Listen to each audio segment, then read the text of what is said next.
living rooms, all the interaction and getting to know who our viewers and listeners are. When I was young, my dad used to say, Nana, stop arguing. I wanted an outlet that would enable me to give my opinion.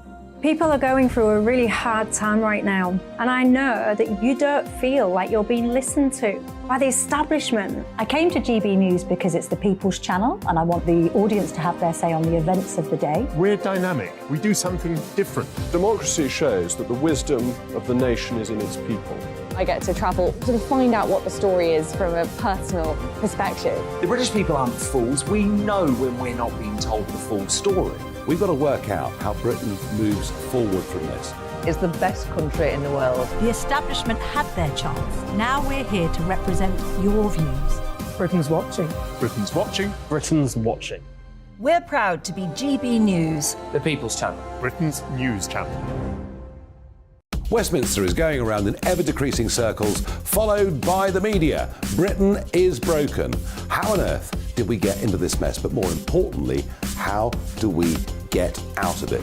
Join me at 7 p.m, Mondays to Thursdays on Farage, here on GB News. We will have open, rational debate. We've got to work out how Britain moves forward from this. Join us here on GB News, the People's Channel. Britain is watching. I'm Jacob Rees-Mogg, the Member of Parliament for North East Somerset and a former government minister. For years, I've walked the corridors of power in both Westminster and the City of London. I campaigned in the largest democratic vote in our island's story. I know this country has so much to be proud of. We need to have the arguments, the discussions on how we make it better. The wisdom of the nation is in its people. Vox Populi, Vox Dei. That's why I'm joining the People's Channel. Join me Monday to Thursday at 8 p.m. on GB News, Britain's news channel. GB News has its own late-night paper preview show, Headliners, where comedians take you through the next day's top news stories. You don't have to bother reading the newspaper, we've got it covered for you. Headliners, every night at 11 p.m. and repeated every morning at 5 a.m. We won't send you to sleep like some of the other paper review shows out there. GB News, the People's Channel, Britain's news channel. Join me, Camilla Tominey, on Sunday mornings from 9:30, taking the politicians to task and breaking out of SW1 to see how their decisions are affecting you across the UK. Bursting the Westminster bubble every Sunday morning, only on GB News, the People's Channel. Britain's watching. You've probably seen politicians interviewed 1,000 times, but we do it differently. We find out who they really are, we don't shout, we chat, and hopefully we bring a bit of light, not just heat. Did you know Kate Moss? Apparently. Do you have a pair of jeans or a pair of jeans? No, of course I don't. What would I do with them? My friends are like, oh my God, what's she doing now? Join me every Sunday at 6 for Gloria Meets, only on GB News, the People's Channel, Britain's news channel.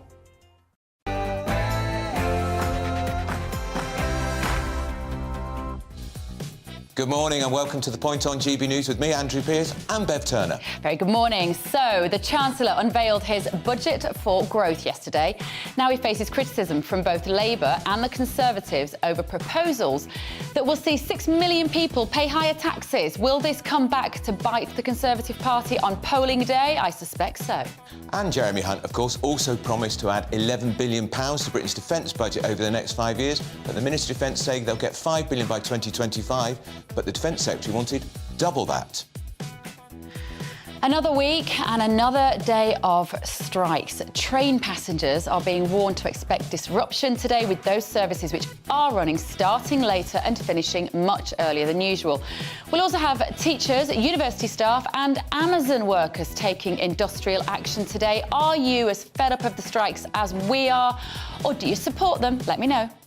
And tomorrow, MPs are debating the Hunting Trophies Bill. If passed, it will prevent British hunters bringing home game souvenirs, heads and pelts, should the government ban trophy hunting.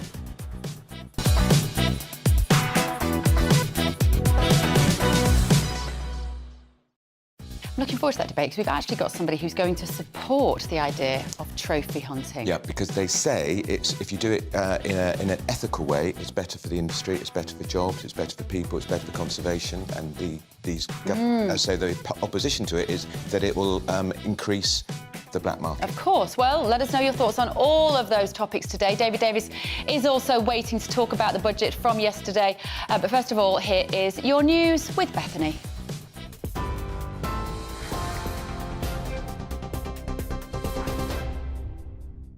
Thank you. Good morning. It's 9:32. I'm Bethany Elsey with your top stories from the GB newsroom. Labour has pledged to reverse the Chancellor's plans to abolish the lifetime pensions allowance, saying it will only help the richest 1%. It caps the amount workers can accumulate in pension savings in their lifetime before they have to pay extra tax. Labour says the changes prioritise the wrong people, and they claim it will equate to a £1 billion pensions tax break for high earners. But the Chief Secretary to the Treasury, John Glenn, says the plans are the most efficient way to tackle the issue of early retirement, especially within the NHS. The driver for this policy was what the BMA wanted for consultants, senior doctors who across the country are deciding not to stay for perhaps the last 10 years of their working life. We need those people to make that decision to continue to work in the NHS right now, given the backlogs. If we could have done it quickly, which is very doubtful, for just one profession, would have then launched legal challenges. It's understood health unions representing nurses and ambulance workers in England are close to resolving an ongoing pay dispute with the government. It raises the prospect of an end to strike action, which started before Christmas. The Guardian newspaper says a deal could come as early as today. The government says the discussions have been constructive and that talks are still ongoing. And commuters are facing another round of rail strikes today as the long-running row over pay and conditions continues.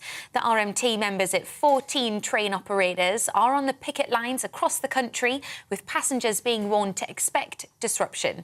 Some services which are running will start later and finish much earlier than usual. Further strikes are to take place on the 30th of March and the 1st of April. You're up to date on TV, online and DAB+ radio. This is GB News. Now it's back to Bev and Andrew.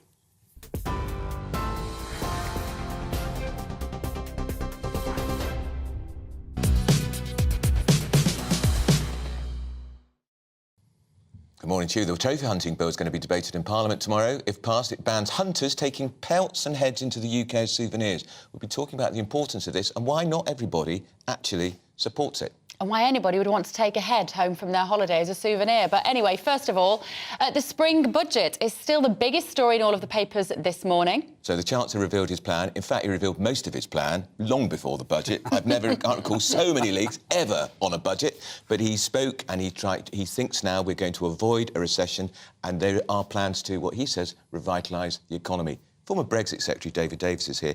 David, you were there during the Truss Kwarteng budget, the chaos that followed. The Tories that I spoke to last night, we were at the same do last night, saying it was a boring budget. Well, boring is good. Right. I mean, you will remember I didn't support Truss, and lots of people said, "You're a low-tax Tory, why not?" I said, they're going to give low taxes a bad name. Yeah. That's what happened. It was too dramatic, too uncontrolled, and the impact on the markets, really, really big. The stock markets, the currency markets, and so on. And the first thing the Chancellor had to avoid was that, he's got a sort of narrow track to follow. And remember, some of the good things which weren't actually in the budget, but around the budget, the improvement in the growth numbers for this year, or reduction in the recession numbers, if you like. The inflation numbers, the most dramatic. 10% to 2.9? Yeah. Now, that wouldn't have happened if the currency had gone off a cliff. Because we import lots of that. Well, we import most things, frankly. Yeah. So we had to keep it. So stability is important. And frankly, as far as I'm concerned, boring and calm is at least a first virtue. The pension is the big one. Tell us why it's important. Well, look, first off, let's deal with Starmer's line. So making it sound like it's helping millionaires. This is money that people have saved over 45 years, right? They put their money in, and their companies have put money in as well. You forget that. Yeah. And it builds up to over $1 million.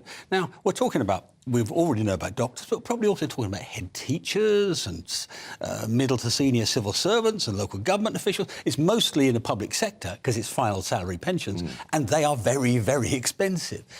So that's the first thing to say. The second thing to say is, look, Brown introduced this limit. those years ago, before Brown introduced the limit and some other tax measures, very technical things, we had the best private sector pension system in the world, bar none. We don't have it anymore.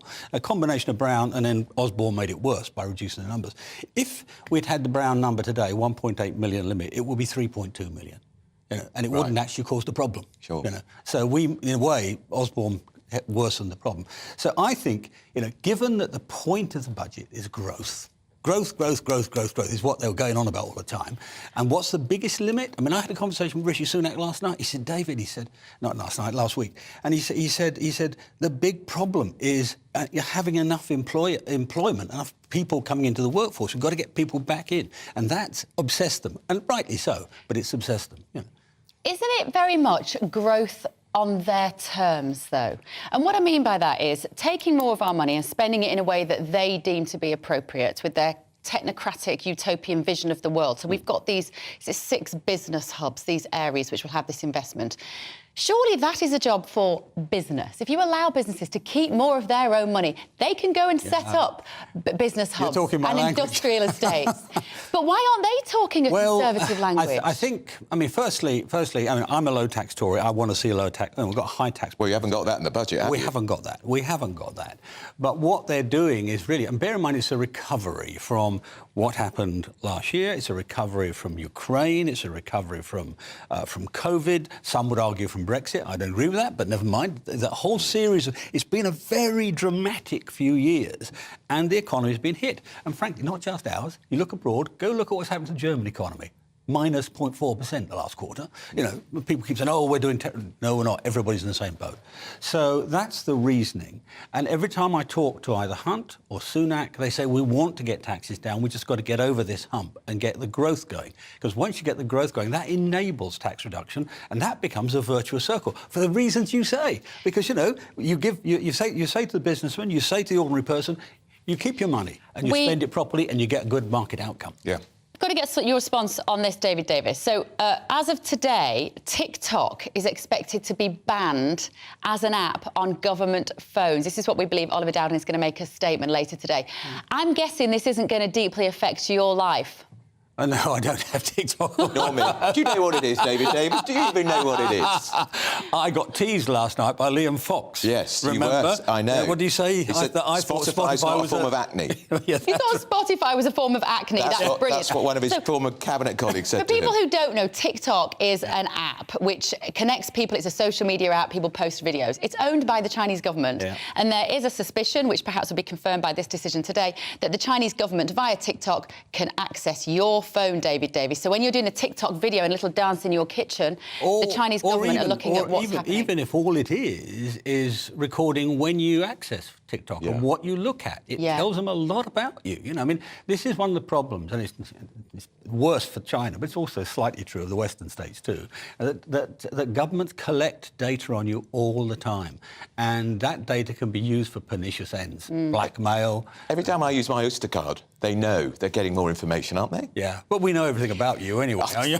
We know all your sins. Well, here's the thing, then. A lot of them. If the government are willing to ban it for British politicians, why don't they ban it for everybody? Well, I think we may end up there. Bear in mind what I was part of a big campaign along with Ian Duncan Smith and others on the Huawei exercise, and that was to get them out of our phone network. Because they basically, for nearly 30 years, effectively have held our infrastructure in their hands, and it took quite a while to get the government to wake up to it, but then they have now. This will cause a diplomatic frisson with China, but the government don't mind that? I don't think they mind that. There are so many issues with China at the moment. The treatment of the Uyghurs. Yeah.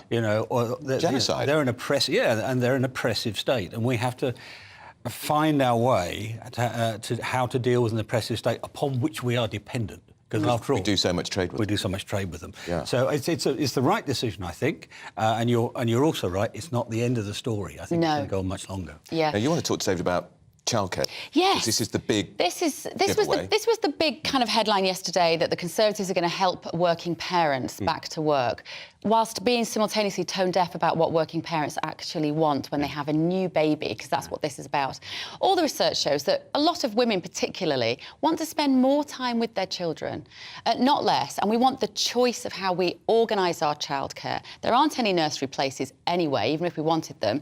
And also a lot of mums and dads will say, let's do a nanny share with the neighbour. Let's get grandma to come in a few days a week. Allow us to keep more of our own money and we can decide how to spend it. Yeah, well, I'm with you on that. I mean, look, the purpose of this, after all, first and foremost, was not an act of kindness. It was an act to try and get people back into work.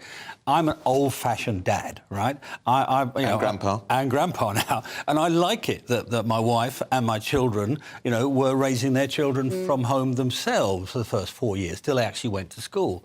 And actually, the research shows that, generally speaking, from the children's point of view, on average is better. Not It always. is. Yeah. I agree. I know that is a controversial thing to say, actually, because there'll be a lot of mums. We all want a bit of balance. Most mums, if you ask us, what do you want? I want a bit of balance. I want to go to work and I want to have the choice. But your point is a good one, and I think one of the things that will probably happen in the debate this week will people say, can we make this a freer thing? Can we make it such that the funding can be redirected one way or another to enable the family to do the right thing by their own judgment? Because after all, we're only ministers. We don't know much. They by their own judgment. They're the people who make best judgments for their own children. Just for like, we're going to keep in the studio, David, but just politically, just finally, the Tories are 10 or 11, 12, 15 points behind in the polls. Is this going to shift the dial in any shape or form? Well, I think you've had three things in the last week or so. You've had the Brexit resolution, really.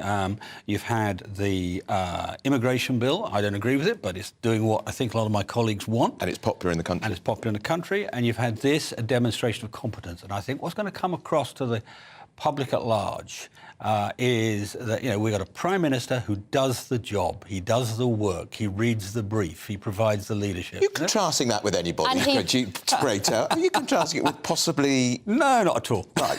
But it's also a bit patronising and it's a bit patrician. And so those of us who want to have a little bit of a smaller state don't like the attitude. We don't like this idea we know what's good for you. Yeah, I agree. But what they would argue back, and I think they got a point, is that the only way... You're never going to get an absolutely smaller state. You're going to get a proportionately smaller state. So the country gets bigger and the state stays the same size. That's all you're going to get in today. So they've got to grow the country. And that's what this is about. And governments like meddling. Oh, tell me about it. They meddle all the time. Less government is better. David Davis, Conservative people, Holton Price and Howden. Holton Price and Howden. Former Brexit Secretary, thanks for joining us. Thanks, David. OK, Britain is set to bring in tough laws against imports of what are called animal trophies. This means that hunters would be banned from taking pelts and animal heads into the UK. The trophy hunting bill is going to be debated in Parliament tomorrow, so should we ban trophy hunting altogether?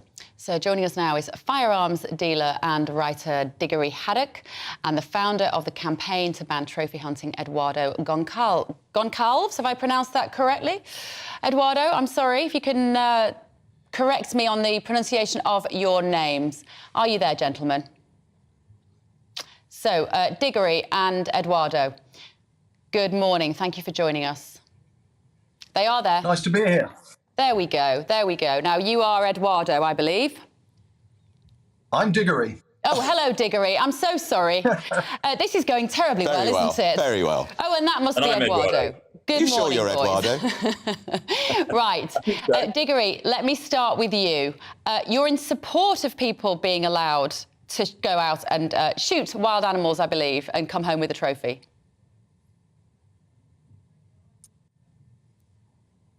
I don't know whether he can... Pretty much every other country.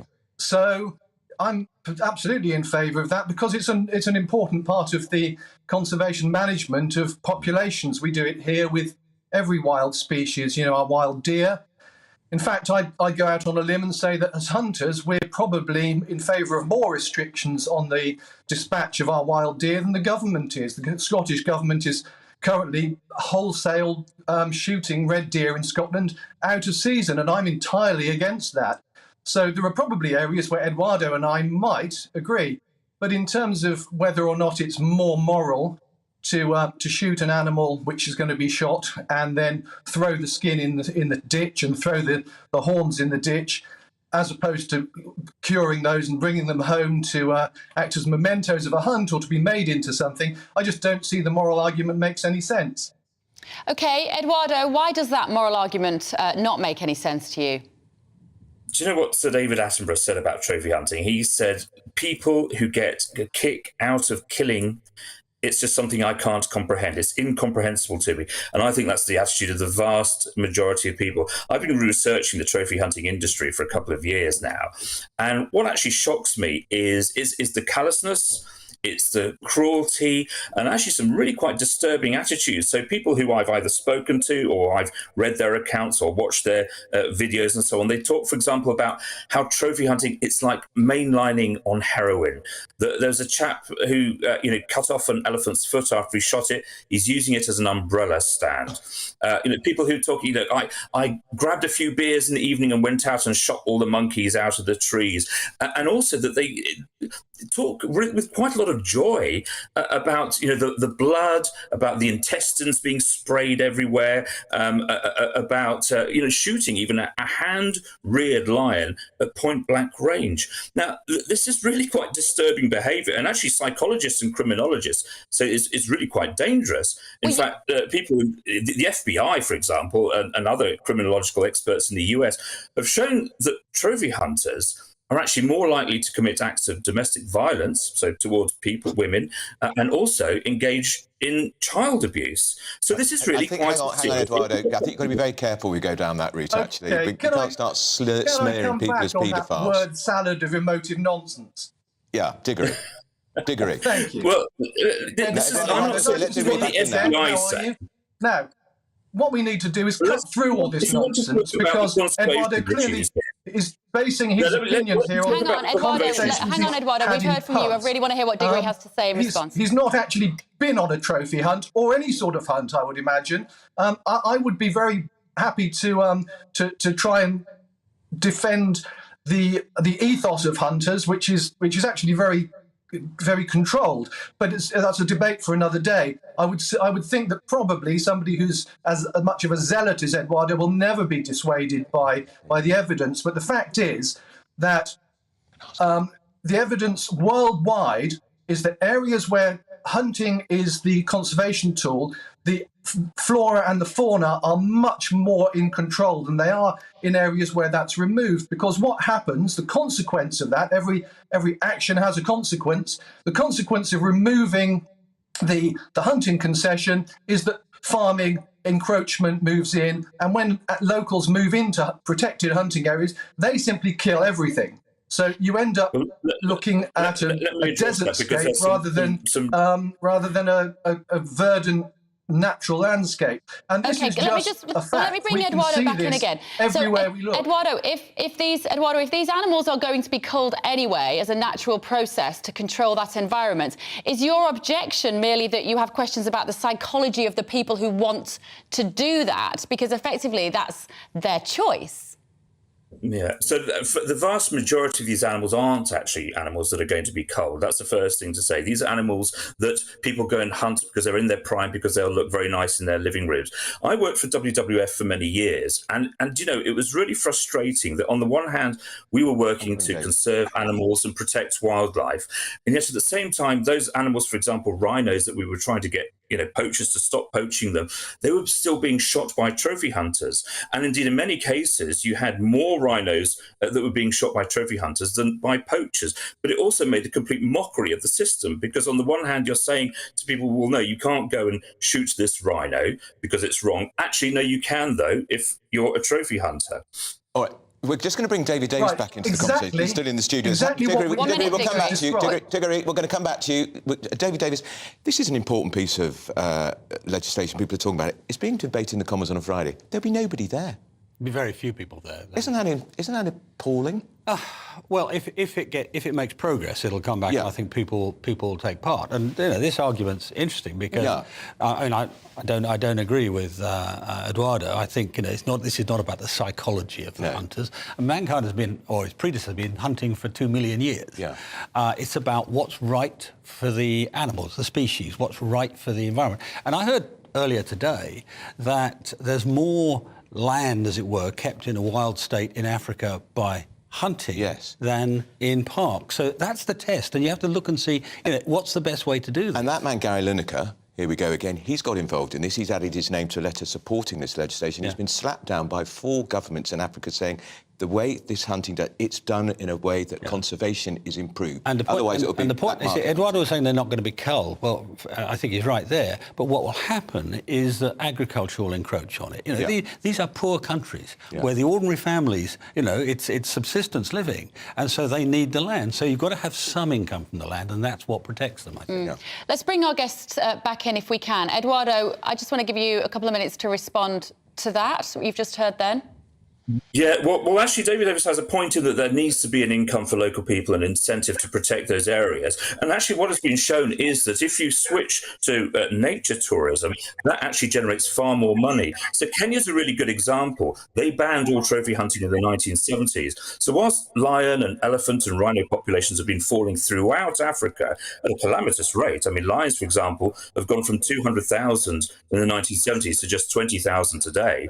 In countries like Kenya, the numbers have been going up. Lions gone up by 25% over the last decade. And one of the reasons is that photo safaris generate far more money for local people and for conservation. If you compare, for example, Kenya and Tanzania, because they're side by side and very much the same landscape. So Kenya, which has banned trophy hunting and invests in photo safaris, generates far more money. They're able to put $14 per hectare per year into conservation, into fighting poaching. In neighbouring Tanzania, where 26% of the country is released as a hunting estate, they're only able to invest 20 cents per hectare per year. So Kenya is able to put 70 times more money into conservation, but also into local people. So, for example, the children of the Maasai, all of them are now able to go to high school because of the money that comes from photo safaris. Whereas in Tanzania, unfortunately, the Maasai are actually being evicted from their homes in order to make way for hunting estate. Okay. Eduardo, you've got Diggory in for the last word. Diggory, last word to you. Yeah, thank you. I'm glad you brought up Kenya, because when they banned hunting in Kenya, over the next 5 or 6 years, the populations of all the charismatic megafauna plummeted by 70%. I've hunted in Tanzania. When you fly over a concession in Tanzania, you can see which is a hunting concession because it's green, and where it ends, it becomes brown. So you can see in brown and green the difference between a hunting concession and farmed animals. And the other thing is, we need to look at what the African conservation bodies and governments actually want to do with their own land and how to manage their own animals and their own habitat. They want to do exactly what we do here with Scotland, with red deer, with our own animals that we control and we look after in a way which involves hunting, and that helps to preserve our habitat. African governments are telling the British government, they have written letters to these celebrities like Ricky Gervais, who I have a lot of time for in other respects, and Piers Morgan, who I have less respect for, and they have said quite clearly, we don't want you to do this because the unintended consequences of your emotionally driven wanting to do good is actually going to do bad. The effects you're going to have are going to be a depletion of habitat, a depletion of the fauna that you're trying to protect because poachers move in. You look at a hunting concession like the one Buzz Charlton runs. He collected 30,000 snares last year, which is what local people are doing. They're bringing those into the area and trying to catch the animals, poach them, kill them indiscriminately. He pays out of his own money through his hunting concession to stop this active anti-poaching measures going on there, funded entirely through hunting. It's unequivocal, from the Markhor in Kazakhstan to the Bubi Valley Conservancy in Zimbabwe, massive big stories where animals have been brought back from the brink of extinction. Areas that are totally depleted have been brought back to a natural, happy balance through hunting as a conservation strategy. Diggory, I hate to interrupt you. 7 out of 10 Africans want to ban. So sorry, we do have to move on. Eduardo Goncalves and Diggory Haddock, thank you so much. It's a motive issue, David Davis. They both make their case very well. They do, and that's why it needs to be debated properly on the basis of data and facts. And not emotion. Not emotions, and checking the numbers that have been thrown out there as well, so we actually know. And I think we need to keep paedophiles out of it. Oh, yeah. Well, look, that was we're not into the psychology of hunters. That's not the issue. But it is interesting. The psychology of wanting to do that is quite interesting. But as you say, if we go down that particular angle, then we're not going to be doing what's right for the... But you can't compare us with gun-free America. No, exactly. That's David Davis. He'll be back with us on this show, I'm sure, very soon. Next, we're going to be speaking to the political powerhouse, Sir John Curtis. More on the budget. All that next with GB News. First and foremost, I am a GB News fan, and I was before I was working here. I just love the fact that we're asking the questions that a lot of establishment media won't ask. With a bit of a twist, we not only want to inform you, but we want to keep you entertained. It's worth the drive because you get in and the team's all ready and waiting, they're itching to go, and it's a proper little family. GB News is the People's Channel. It's the audience that makes the programme sing. We're giving our viewers and our listeners a voice. I see the thousands of your letters, tweets, emails, you name it, coming in. Britain is broken. How on earth did we get into this mess? But more importantly, how do we get out of it? The establishment had their chance. Now we're here to represent you. It's time for something different. It's time for GB News. I'm very patriotic. I believe in Britain. Our best days lie ahead. Britain's watching. Britain's watching. Join us here on GB News. The People's Channel. Britain's news channel.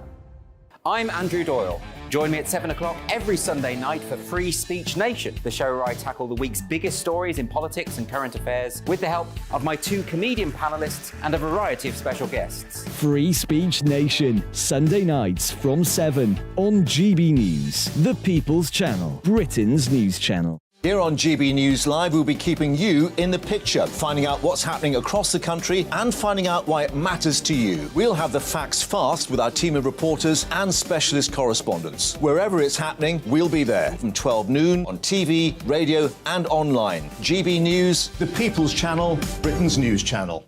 I'm Michael Portillo. Join me on GB News on a Sunday morning for topical discussion, debate, arts and culture, and sometimes even ethical dilemmas. I don't always agree with you, Michael. Michael Portillo, Sundays on GB News, the People's Channel, Britain's news channel. Hello, I'm Michelle Dewberry, and you can join me every weekday 6 till 7 on Jubes and Kerr. You're an inspiration to us all. Clip that bit up. Well, you are. That's my ringtone. My political ambitions those days are gone, I can tell you. She's only teasing. Go on. He's probably going to want to lay down now. I'll give him 2 minutes to have one. Let's respectfully disagree. That's what we like on Jubes and Kerr. Come and join us. GB News, the People's Channel. Michelle Dewberry, weekday evenings at 6 o'clock. I'm Simon Evans. Join me on GB News for Headliners at 11 p.m. What's the scoop? I'll be joined by 2 of the country's top comedians. That's right. As we take a look at tomorrow's newspapers tonight. We're going to get into trouble. If it's a big story, we'll be covering it. Spill some tea on him. There we go. But we'll also have some fun. I wouldn't stick up a bank.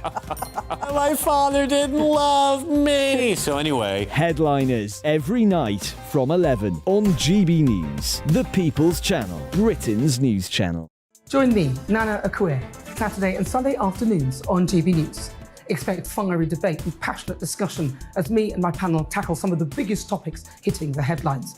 It's a place for everyone's opinion. No one gets cancelled, but no one gets an easy ride. Oh, she's on it today! Be ready for conversations that are fierce, frank, and of course, fun. Every Saturday and Sunday afternoon from 4 p.m. on GB News, the People's Channel.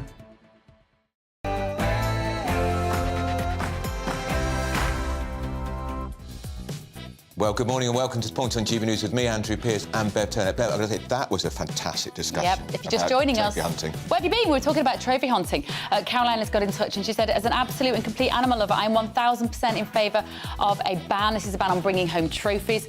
Yes, there will be a black market for this, but we need to, as civil and humane society, and Chris has said it's evil. Too many endangered animals are killed, but any animal that is killed for the entertainment of overprivileged, nasty people is simply evil. And chopping off an elephant's foot to use as a coat stand or an umbrella stand? Crazy. Right, now, what else we got this morning? The Chancellor unveiled his budget for growth yesterday. Now he faces criticism from both Labour and the Conservatives over proposals that will see 6 million people pay higher taxes. Will this come back to bite the Conservative Party on polling day? Probably. I suspect so. Jeremy Hunt's also increased defence spending. There'll be £5 billion extra in the next couple of years, but the Ministry of Defence, of course, wanted double that. And another week and another day of strikes. Train passengers are being warned to expect disruption with services that are running starting later and finishing earlier. We've got teachers, university staff and Amazon workers all taking industrial action today. Are you fed up with the strikes or do you support them? Fed up, am I? And tomorrow, of course, what we were just talking about, the Hunting Trophies Bill. It's a Friday. If passed, it will start the process where British hunters bringing home game souvenirs like heads and pelts will be banned. So should the government ban trophy hunting?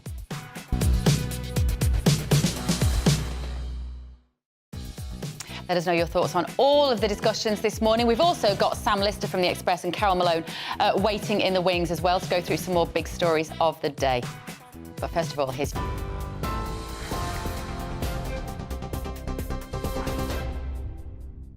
Bev and Andrew, thank you. Good morning. It's 2 minutes past 10. I'm Bethany Elsey with your top stories from the GB newsroom. Labour has pledged to reverse the Chancellor's plans to abolish the lifetime pensions allowance, saying it will only help the richest 1%.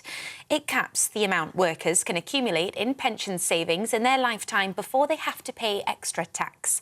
Labour says the changes prioritise the wrong people, and they claim it will equate to a £1 billion pensions tax break for the highest earners. But the Chief Secretary to the Treasury, John Glenn, says the plans are the most efficient way to tackle the issue of early retirement, especially within the NHS. The driver for this policy was what the BMA wanted. For consultants, senior doctors who across the country are deciding not to stay for perhaps the last 10 years of their working life. We need those people to make that decision to continue to work in the NHS right now, given the backlogs. If we could have done it quickly, which is very doubtful, for just one profession, would have then launched legal challenges. It's understood health unions representing nurses and ambulance workers in England are close to resolving an ongoing pay dispute with the government. It raises the prospect of an end to strike action, which started before Christmas. The Guardian newspaper says a deal could come as early as today. The government says the discussions have been constructive and that talks are still ongoing. Commuters are facing another round of rail strikes today as the long-running row over pay conditions continues. RMT members at 14 train operators are on picket lines across the country, with passengers being warned to expect disruption. Services which are running will start later and finish much earlier than usual. Further strikes are to take place on the 30th of March and the 1st of April. The London Stock Exchange has rebounded after yesterday, suffering its worst losses since the start of the COVID pandemic, amid fears of a global banking crisis. Yesterday, the FTSE 100 closed down by more than 292 points as worldwide banking stocks went into freefall. Credit Suisse has said it will borrow up to £45 billion from Switzerland's central bank in an emergency loan after shares in the firm dropped by more than a quarter. It's after the firm found weakness in its financial reporting, leading to uncertainty within the markets.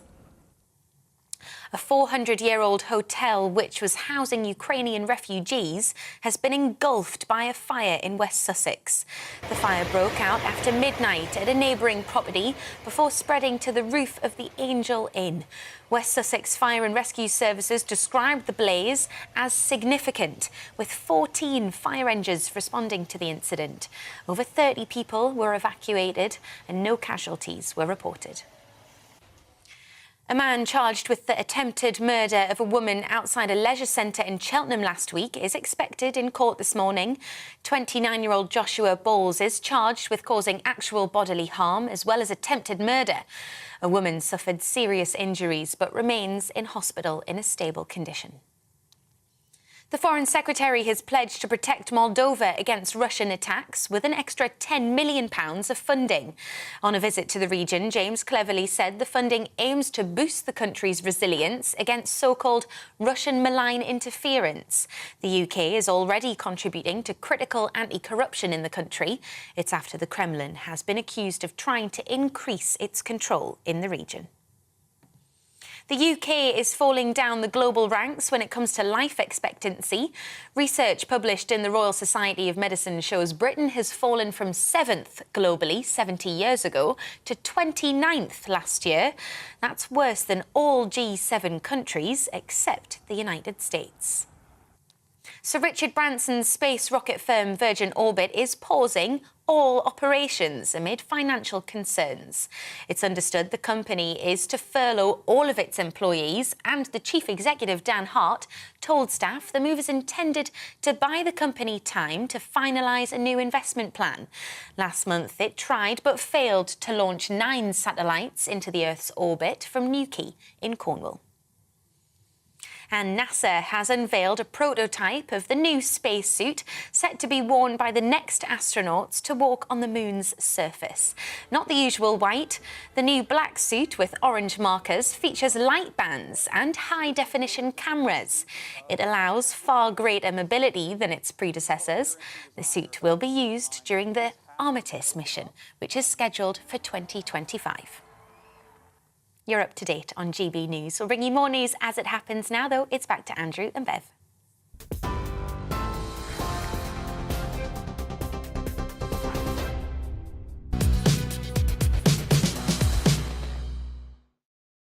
Very good morning. Thank you for joining us. It's another day of strikes today. Rail teachers, university staff and Amazon workers. And the flipping tube were on strike yesterday, and at 7:45 this morning, they were still closed, all the tube stations. Pernicious and evil. Yeah, absolutely. People. We've heard about the government also planning to ban TikTok on government phones this afternoon. So joining us to discuss this is lawyer Andrew Eborn.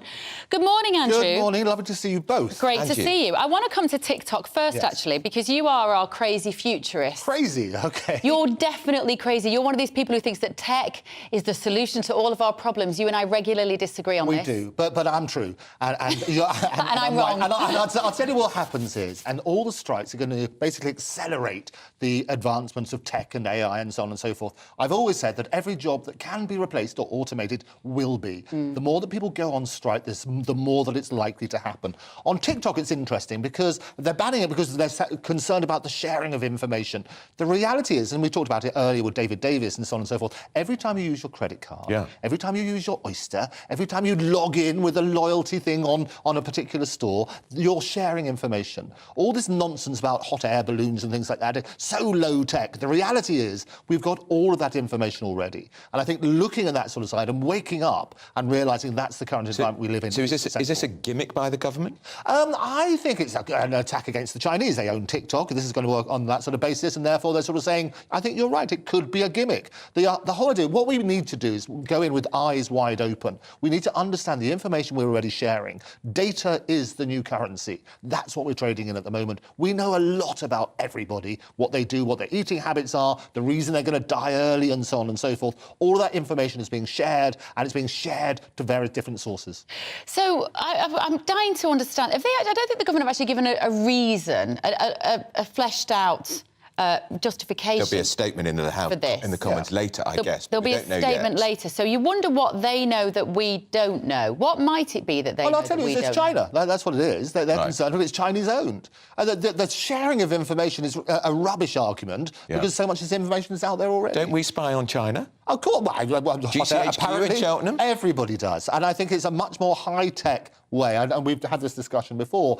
Hot air balloons and weather balloons sound like nonsense, you know? Nonsense, because it's so low tech. We can basically infiltrate all sorts of information. That information is being peddled all of the time. But so people watching who've got a lot of children and grandchildren on TikTok, because I think my generation don't really know what TikTok is, really. Would you say they shouldn't be on it? I think there's so much other social media which is sharing the same sort of information. We've got patterns about people that you'd never have previously. We know more about people with the CCTV footage, which records every step that you take. You'll be able to identify people with facial recognition and so on and so forth. Are you on all of that information? No, I'm not on TikTok. Are your kids? My eldest, my middle one is, but she doesn't post stuff particularly, but she does go on. It's my fear with TikTok is it's just atrophying their concentration span more than anything. I'm not that bothered about the Chinese government, whether my daughter's Googled a lip gloss that she wants to look at. But it's more about the fact that it's quick, and it's also feeding them, I suppose in some ways it is feeding them ideologies, because the algorithm will work out what it is that they look at. Absolutely. And so that training, that conditioning of young minds. But don't all the apps do that?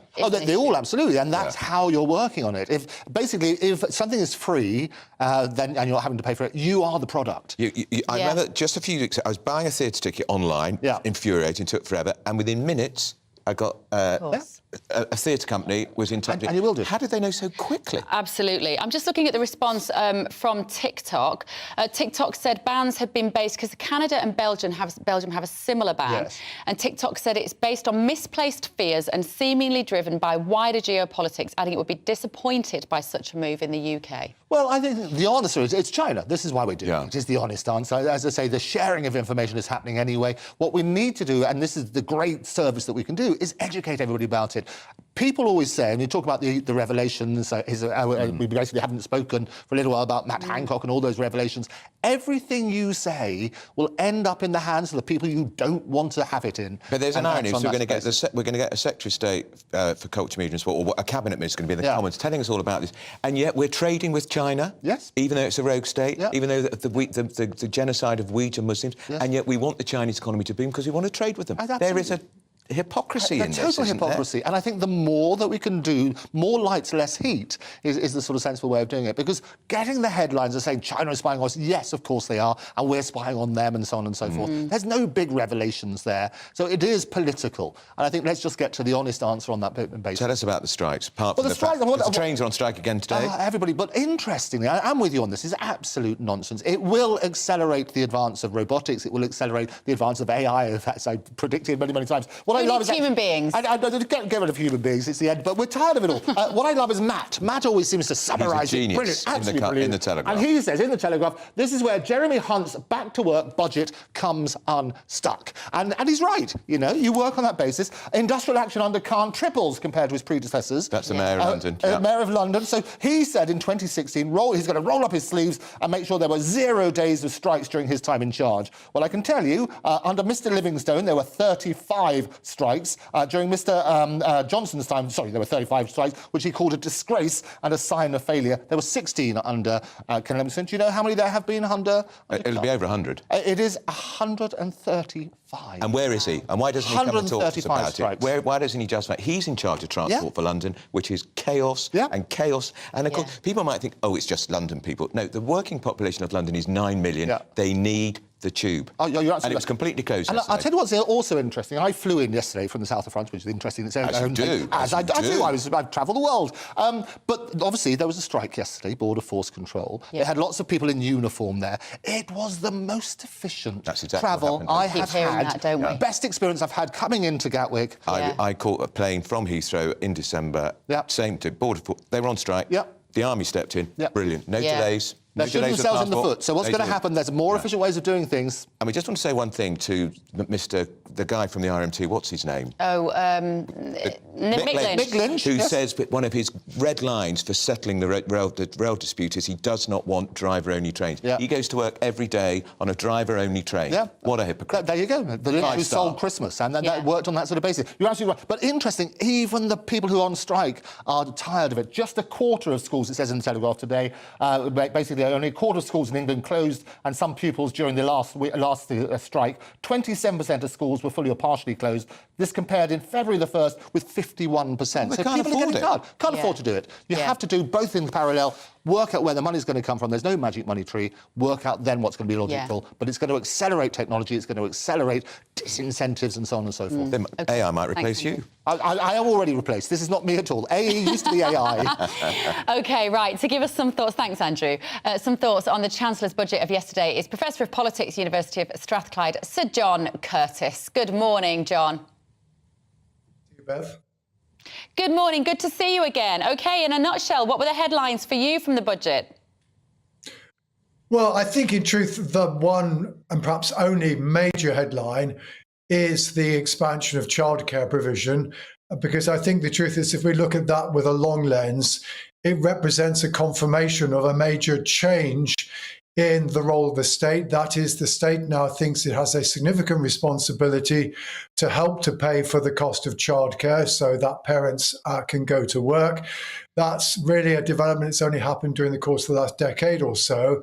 And perhaps somewhat ironically, therefore, we've seen a significant expansion of the role and responsibility of the state under a conservative regime, but one that evidently has been dictated by the need to try to increase the size of the workforce, and that frankly we can no longer afford for parents, of course, usually primarily mothers, to stay at home to look after their children during their early years. But I think that we're now going to get to the stage where basically the state is going to help to provide people with childcare once maternity leave is over, and that I think represents a significant change in social policy, although of course it's one that is for much of it is not going to be introduced until after the next election. Beyond that, it's a budget which was trying clearly to try to promote growth, because we do have this problem of very high levels of taxation, record levels of taxation still we're heading for,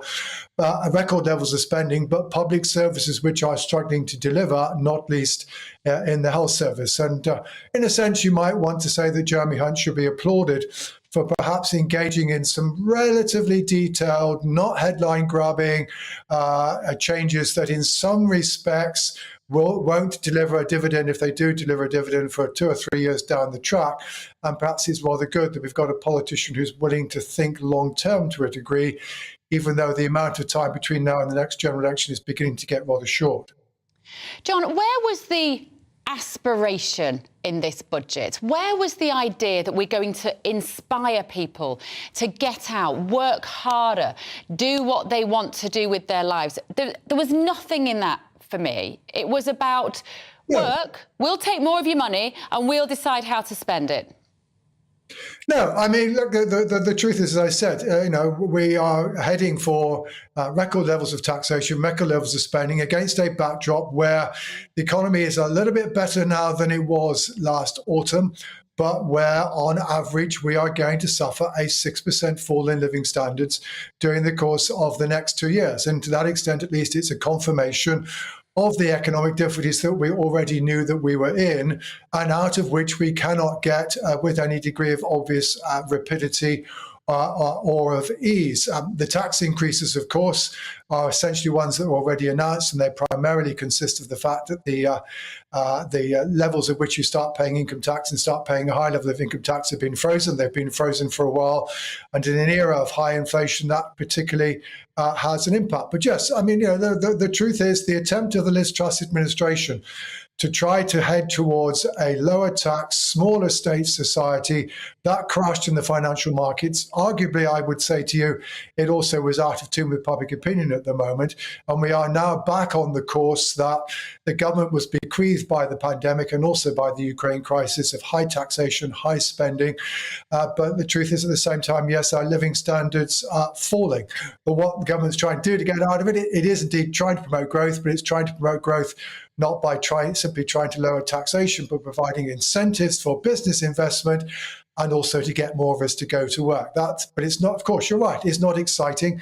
It doesn't fit the ideology very comfortably of either the Conservative or the Labour Party.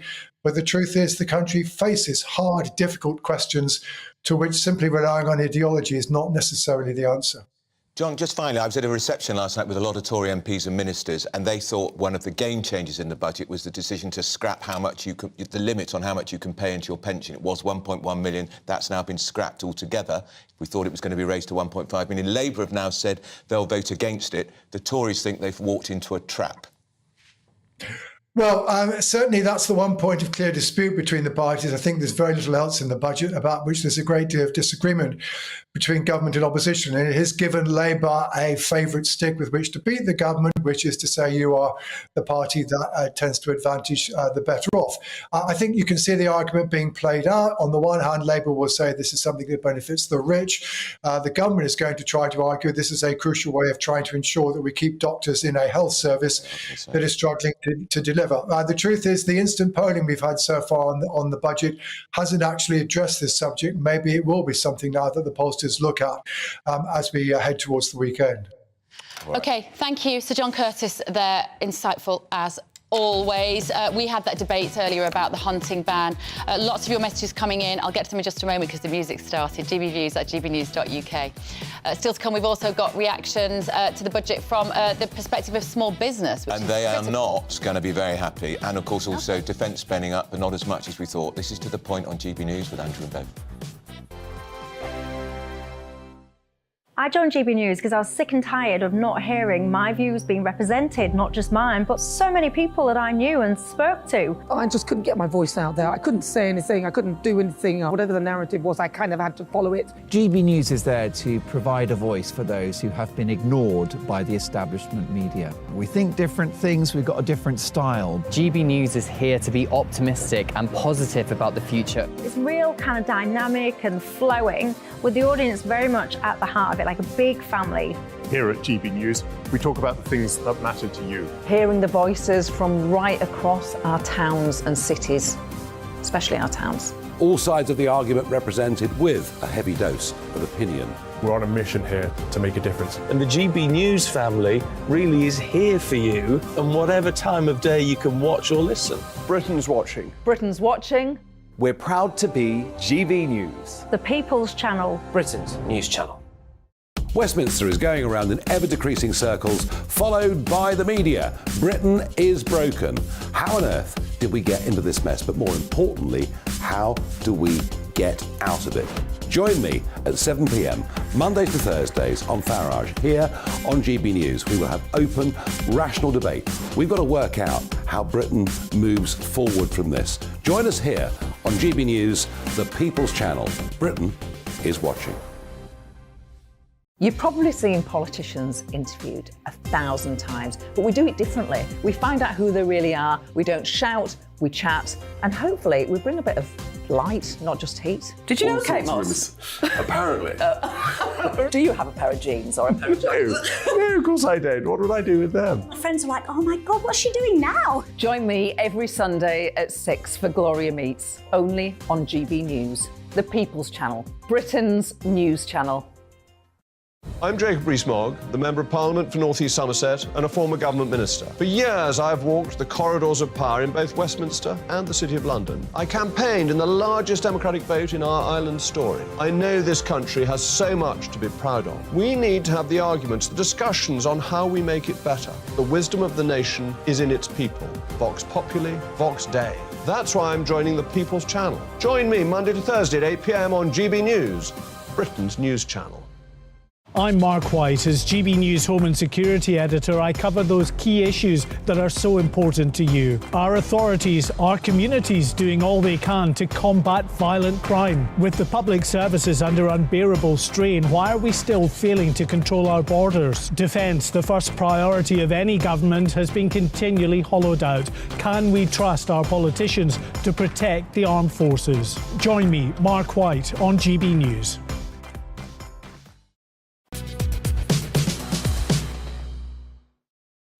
It's 10:24, you're with To The Point on GB News with Andrew Pearce and Bev Turner.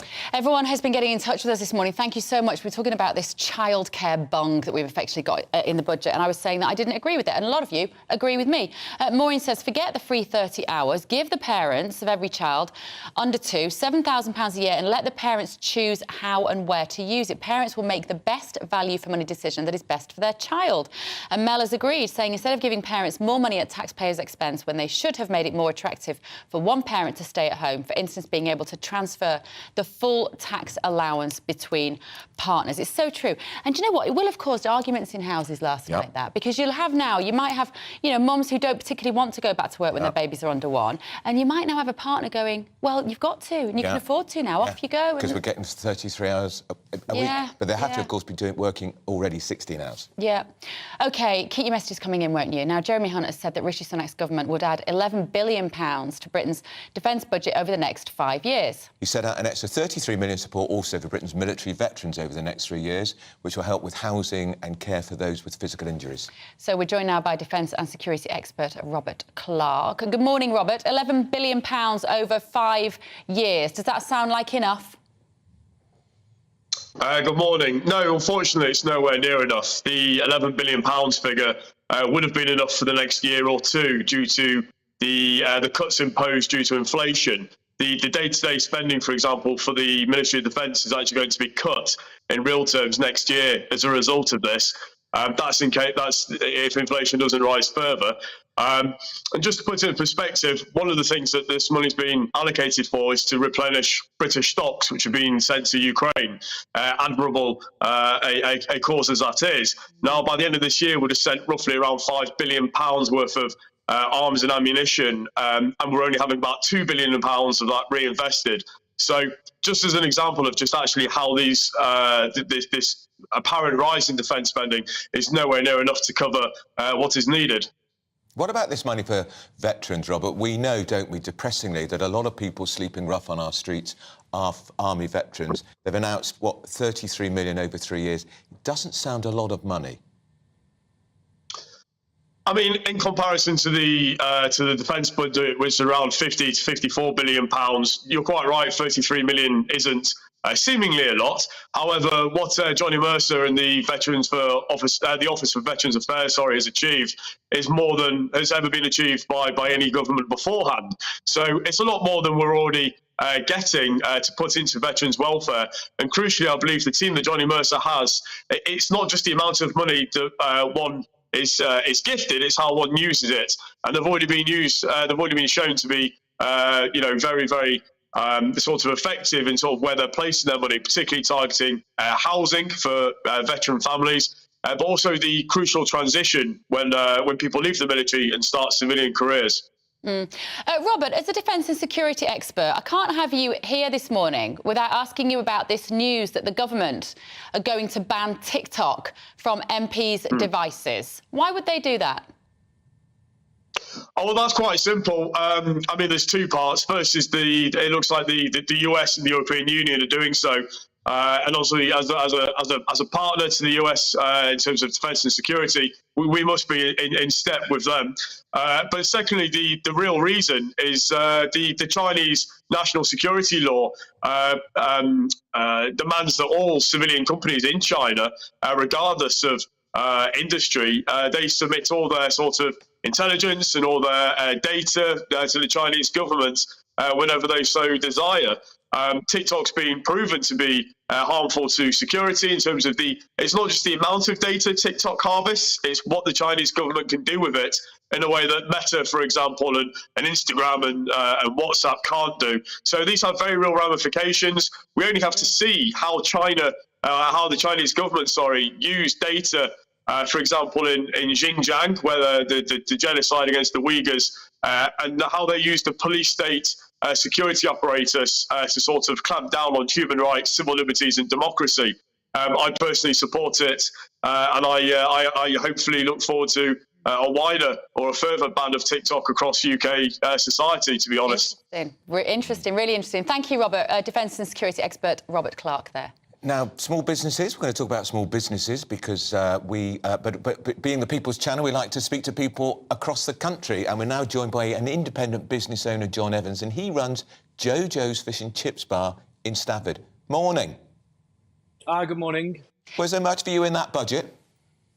Very little. No, there's a small business owner for 25 years, and our business and hospitality businesses are under incredible pressure, which the government are fully aware of. We kept our fingers crossed in the last budget, and then we kept our fingers crossed yesterday, and there's very, very little for small business. The biggest costs in our business is the produce, the energy, the taxation, and the wages. A lot of those the government have got control of, and they offered us very little yesterday. They still insist on taxing us at a heavy rate. The wages, we're big believers in paying well, and we have no objection to the wage increase in 2 weeks. But that money has to come from somewhere, which means we must put our prices up to the customers in order to pay the 10% extra in a couple of weeks. The taxation, VAT, is very difficult to stomach, and the government are fully aware of the struggles that we're under, and they still don't relieve us. We're still paying the highest tax in Europe, and very little came out yesterday for us. John, how long have you had your business there, Jojo's Fish and Chips? So 25 years. We've got a super business, very well established, an army of regulars every night. We feed in thousands of people, a huge part of our town, a huge part of our community. But at the end of every month, we're getting to the end of every month and scratching our heads thinking, what are we doing? Everything we buy, packaging, produce, oil, is all doubled. Everything's doubled in cost with inflation. Doubled, as much as that, doubled. So you've got cod has doubled, cooking oil's doubled, packaging doubled. But then you've got the big things like energy, where the relief tapers off at the end of March, and you're looking at treble the amount. Now, hospitality uses incredible amount of energy. In order for us to service this shop, we use a large amount of gas, a large amount of electric. But if the increases go as they say, small independent businesses are really in trouble. How long have you got, John, do you think? If it continues like this, with your profit margin being squashed every month, how long would you say your business has to run and remain profitable? It's getting close already, and if the changes, I'm in contract for a little bit with my energy, and it seems to be within small businesses, how long have you got in your contract? If these changes take place, and we're really in trouble. We keep our prices as fair as we can, and the only reason we keep these prices is because we're feeding so many people every day. If that number diminishes, then the price will have to increase, but I'm reliant on selling large quantities of food, which we are doing at the moment. But the government still insists in taxing us at such a heavy rate, it's becoming unviable. What does cod and chips cost a portion now, John? So we sell cod and chips, regular cod and chips, for £6.95p. It's incredible value.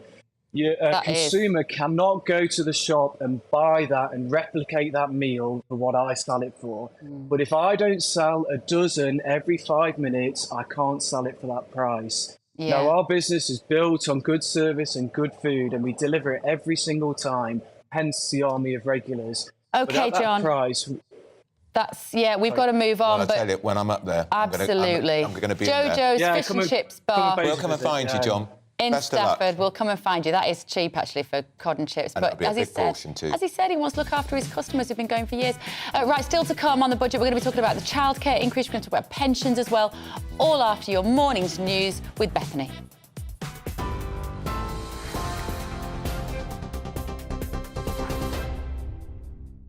Bev, thank you. Good morning. It's 10:33. I'm Bethany Elsey with your top stories from the GB newsroom. Labour has pledged to reverse the Chancellor's plans to abolish the lifetime pensions allowance, saying it will only help the richest 1%. It caps the amount workers can accumulate in pension savings in their lifetime before they have to pay extra tax. Labour says the changes prioritise the wrong people, and they claim it will equate to a £1 billion pensions tax break for the highest earners. But the Chief Secretary to the Treasury, John Glenn, says the plans are the most efficient way to tackle the issue of early retirement, especially within the NHS.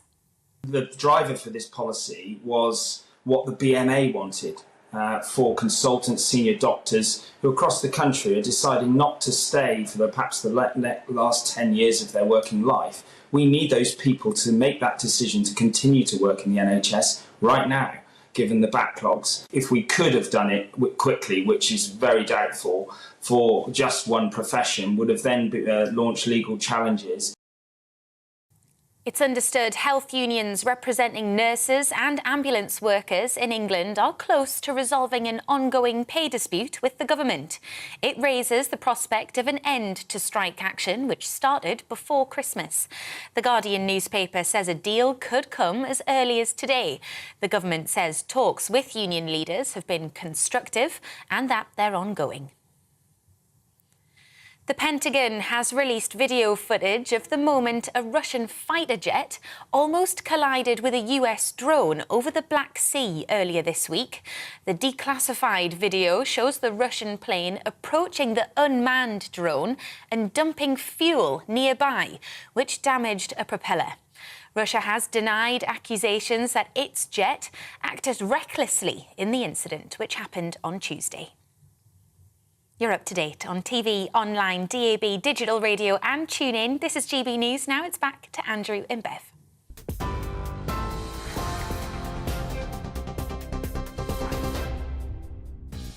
Welcome back to The Point on GB News with me, Bev Turner, and Andrew Pearce. It is 10:35. Well, I don't quite know what's happening there, do you, Andrew? Right, moving on. We've got a quick break, I think, now, and we'll be back in a minute. See you in a minute.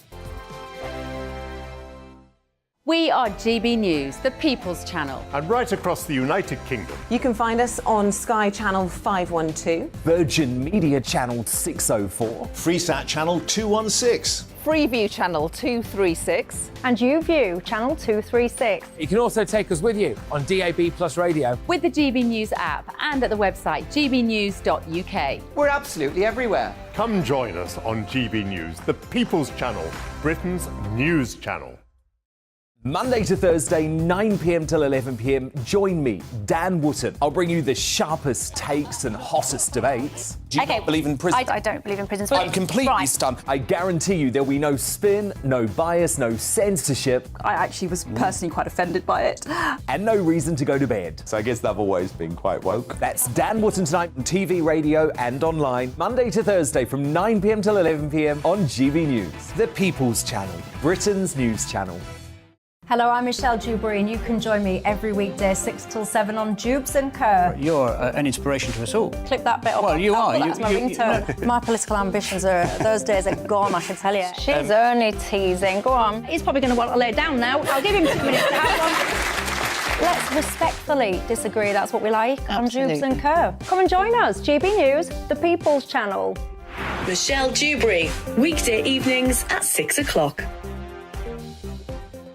I'm Simon Evans. Join me on GB News for Headliners at 11 p.m. What's the scoop? I'll be joined by two of the country's top comedians. That's right. As we take a look at tomorrow's newspapers tonight. We're going to get into trouble. If it's a big story, we'll be covering it. Spill some tea on him. There we go. But we'll also have some fun. I wouldn't stick up a bank. My father didn't love me. So anyway. Headliners every night from 11 on GB News, the People's Channel, Britain's news channel. It's all about family, being in people's living rooms, all the interaction and getting to know who our viewers and listeners are. When I was young, my dad used to say, "Nana, stop arguing." I wanted an outlet that would enable me to give my opinion. People are going through a really hard time right now, and I know that you don't feel like you're being listened to by the establishment. I came to GB News because it's the People's Channel, and I want the audience to have their say on the events of the day. We're dynamic. We do something different. Democracy shows that the wisdom of the nation is in its people. I get to travel to find out what the story is from a personal perspective. The British people aren't fools. We know when we're not being told the full story. We've got to work out how Britain moves forward from this. It's the best country in the world. The establishment had their chance. Now we're here to represent your views. Britain's watching. Britain's watching. Britain's watching. We're proud to be GB News, The People's Channel, Britain's news channel.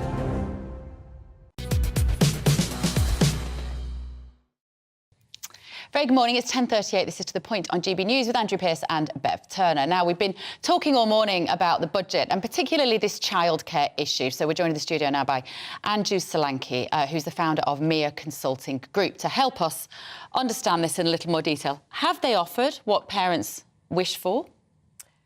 I would say that this has been big and very welcome news. I think if you're a parent or if you're expecting and excited to get some support today, I think the chances are you've missed out. Great news, a big delay and some flaws around the announcement. You mean because it won't come in until September 2025? Is that what you mean by the delay? 2024. The delay, they're talking a lot about it being staggered in terms of the support they're providing, but it's also been delayed. Why are they delaying it? Money? If we think about what's been going on since the pandemic and for years before, our social infrastructure has been crumbling. And we looked at the NHS and we've seen what's happened in the NHS, and exactly the same has happened within our childcare system. There's not enough nursery places. Over the last year, 4,000 childcare providers have closed in our country. And if you look at London right now, 2/3 of nurseries are facing closure.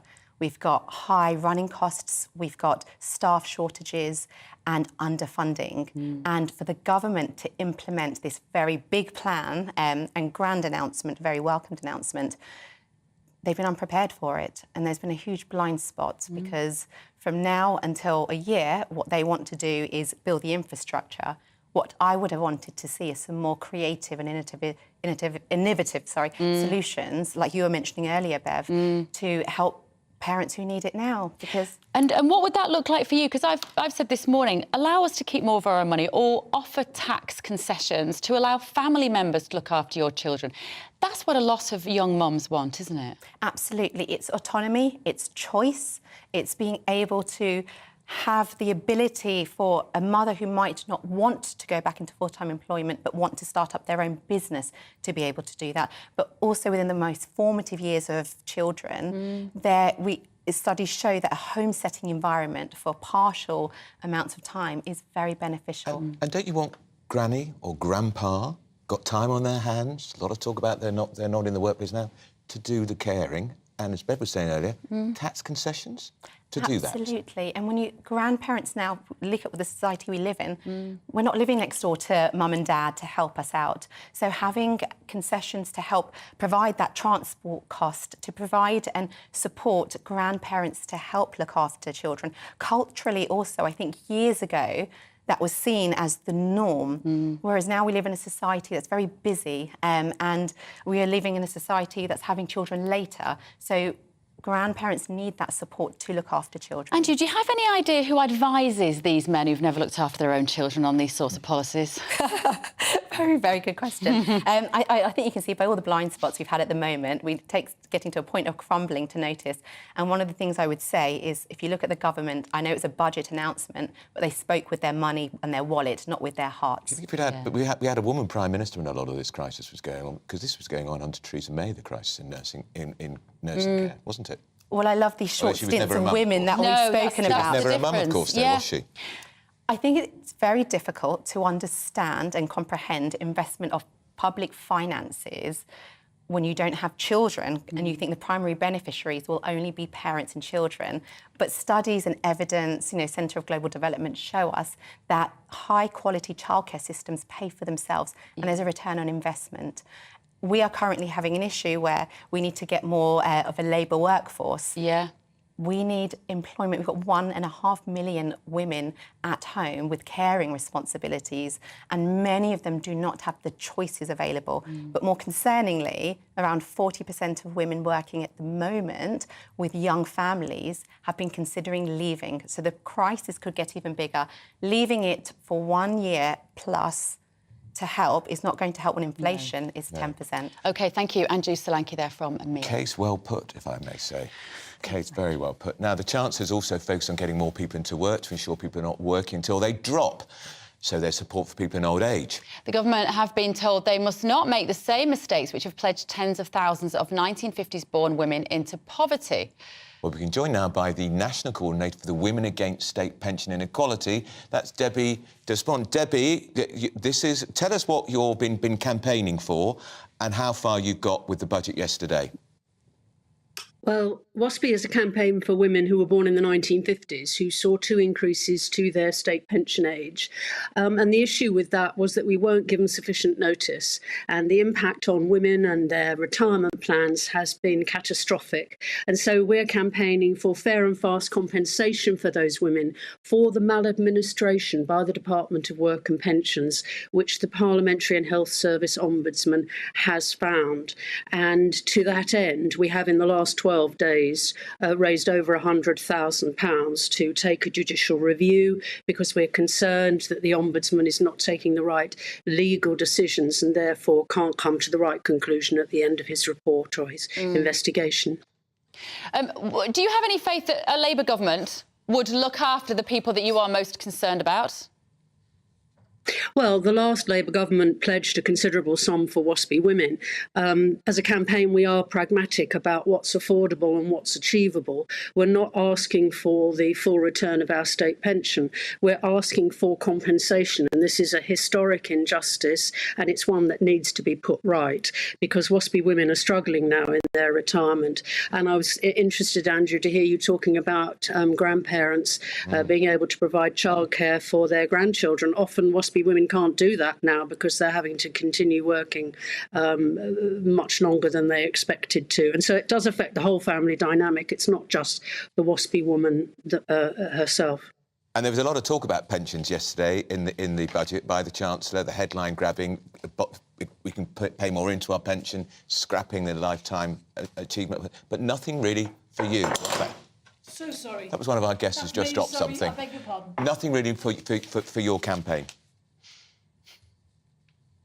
No, it's only going to have impact on some of the wealthiest in the country, and there's absolutely nothing for WASPI women. And the government have refused to talk to us. They'll talk to some of the wealthiest people in the country and give them tax relief, but there's nothing. There is no compensation for WASPI women, many of whom are struggling, particularly WASPI women who are single, who have no husbands or partners to help them financially. They're WASPI women who've worked all their lives. They expected to receive their state pension at 60, and many of them gave up work in order to look after elderly parents. And by the time they found out, they might just have been 1 or 2 years off their expected retirement, and they found they had to work an extra 6 years. It has really been catastrophic for women, and many have had to go on living on the small amount of savings that they made to make their retirement years more comfortable, and now they've got nothing. And with the cost of living at the moment, they're struggling to pay their bills, and it's a real worry for many women. They contact us all the time. They're worried out of their minds. Well, thank you, Debbie. Keep up your good work. Debbie Despont there for the Women Against State Pension Inequality campaign. That's the WASPI. Now, that great clattering noise you heard was Carol Malone. Can't let her in anywhere, arriving in the studio in a usually inimitable way. Do you know, it's been hell on wheels getting here today, but anyway. Well, we're and here. Sam Lister, of course, political editor of the Daily Express here. Well, it's hell getting here because the flipping tube stations were still shut at 8 o'clock in the morning. I was coming into town yesterday. It took me 2.25 hours yesterday. Me too. And 2 hours back, and then today it wasn't far off, frankly. But anyway, I'm here now, and I'm sorry I'm messing, but I'll try and shut up. Right. Yeah. Be quiet. Right, what are we talking about, first of all? We're talking about this Plymouth. We're talking about Plymouth and these trees that were cut down. Now, this was something that I saw kind of breaking at 11 o'clock at night on Twitter a couple of nights ago. I thought, oh, what's that about? And basically, Sam, this is trees being cut down under the cloak of darkness so the locals couldn't object. For what reason? Well, it's not really clear. I mean, it seems to be a revamp to help cyclists and walkers. This is a low-traffic neighbourhood, isn't Always it? cyclists, isn't it? Always cyclists. Always cyclists. I mean, I do declare an interest. I do cycle. So, you go through red lights. I try not to. That means you do sometimes. I might have done once or twice. I promise not to do it again. But actually, yeah, they are. It's in Plymouth. They are trying to create these cycle walkways as a result, they're cutting down trees, and as you say, in the cloak of darkness. I mean, there's something really sinister about this. But you know what's incredible about the people of Plymouth? Because when they saw the council were actually doing this, they actually got a court injunction at like 12:30 a.m. to stop them doing it. And by that time, they'd taken down something like 110 trees, and there's only a handful remain. However, they've got a preservation order because of nesting birds and whatever. But this is to build a new development. They're saying it's that the trees don't fit in the area and the bits of the branches are falling in and are dangerous. But no, it's not. It's to put a new £12.7 million development in the area. So this little area was called the Green Lung in Plymouth. So now they've taken the only green space out of the centre, which seems criminal. I think it's an absolute scandal. It is awful. Yeah, and it's happened before in Sheffield. We know there was the big case in Sheffield, and it's caused so much upset. People, why don't councils listen to the people who pay for them? They think they know best, Sam. But this is the problem. They asked the people, and there was an overwhelming response, and they said no, they leave ignore the it. trees alone. So they ask you because they have to by law, and then they just ignore what you're saying, do what they want. We've got this in London with the extension of the low emission zone traffic. Overwhelming opposition to it. Yeah, he still did it. Yeah, in London, he's still extending it, and it's all about cyclists, isn't it? It's all about cyclists. It's all about this green agenda, which a lot of us are a little ambivalent about, frankly. And the idea, I talked about it on the show, the fact that the only people who'll be able to get around are going to be blokes in lycra on bicycles. And Sam. And you, Sam. How does having a green agenda fit in with chopping down magnificent trees? But this is the heart of it, and actually people feel really disenfranchised. If you object to something like cutting down beautiful trees that make your area a lovely place to be, then you just feel really despondent. How the environment is in your area, it really helps your well-being. You've got to ask a bit about the budget, of course, Sam, because your paper is a traditional Tory paper. Absolutely. Is it struggling to support the budget? No, we're quite happy with the budget overall. Actually, we're quite happy. I mean, obviously these things always unravel on day 2, day 3. But so far we're pretty happy with it. I mean, obviously we would like to see taxes being cut, but I think we're being fairly pragmatic about it. In that, obviously, we're in a particular position at the moment economically. But I think that, there are measures in there for cost of living help. So obviously help for energy bills and childcare from the state. From the state. From the state. But I think, we accept that actually it's been a particularly difficult time because of the Russian invasion. Do you think Labour are making a mistake by saying they're going to vote against the fact that they're going to scrap the lifetime limit on what you can put in a pension? Because Tories will say, you do that, then you're voting against doctors staying in work. And this is the problem. I think because obviously Wes Street last year, he said he wanted... Shadow Health Secretary. Yeah, the Shadow Health Secretary. He said he wanted a reform to help doctors who are hit by this doctor's tax. So you are penalised for working later on in life because you hit this limit on your pension pot. I think ultimately, you have to ask people, do you think that people should work for free? Now, if you're a senior doctor, if you're a senior consultant going in to do a life-saving operation and you're at the limit for your pension, you are effectively working for free. That's right. Now, nobody works for free. No. I don't work for free, you don't work for free. Why should we expect consultants who spent 7 years training and then a lifetime honing their skills and doing life-saving work, why should we expect them to work for free? So I think that is the heart of this. And I think if Labour don't want to address this issue, then they really have to ask themselves why they should expect people to give up time for free. It's worse than that, Sam, because Labour are trying to make this out like this is a budget for the rich and not for the poor, but it's not. No. This is about, this is taking away...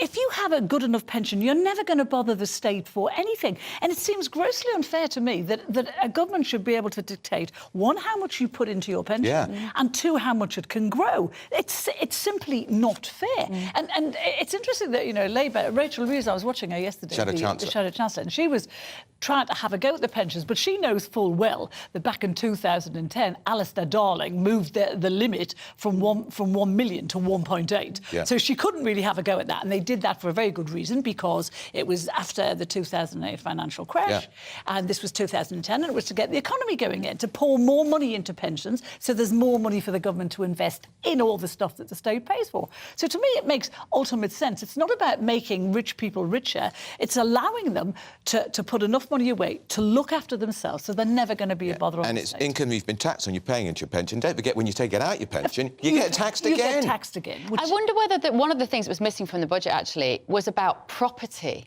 and to help. There was nothing really in there, was there, in terms of encouraging people to get on the housing market? Because, of course, that feels, Sam, like it's out of the league of most young people now. Yeah, it really is. And it's such a huge issue. But the Tories are in absolute chaos on this because, you know, they acknowledge that people need to own their own properties. And once you own your own property, you are traditionally more likely to vote Conservative. So they've got an incentive to get young people on the property ladder. But the problem is planning. Now, you need to loosen planning restrictions. And obviously, this is a hugely controversial issue for Conservatives.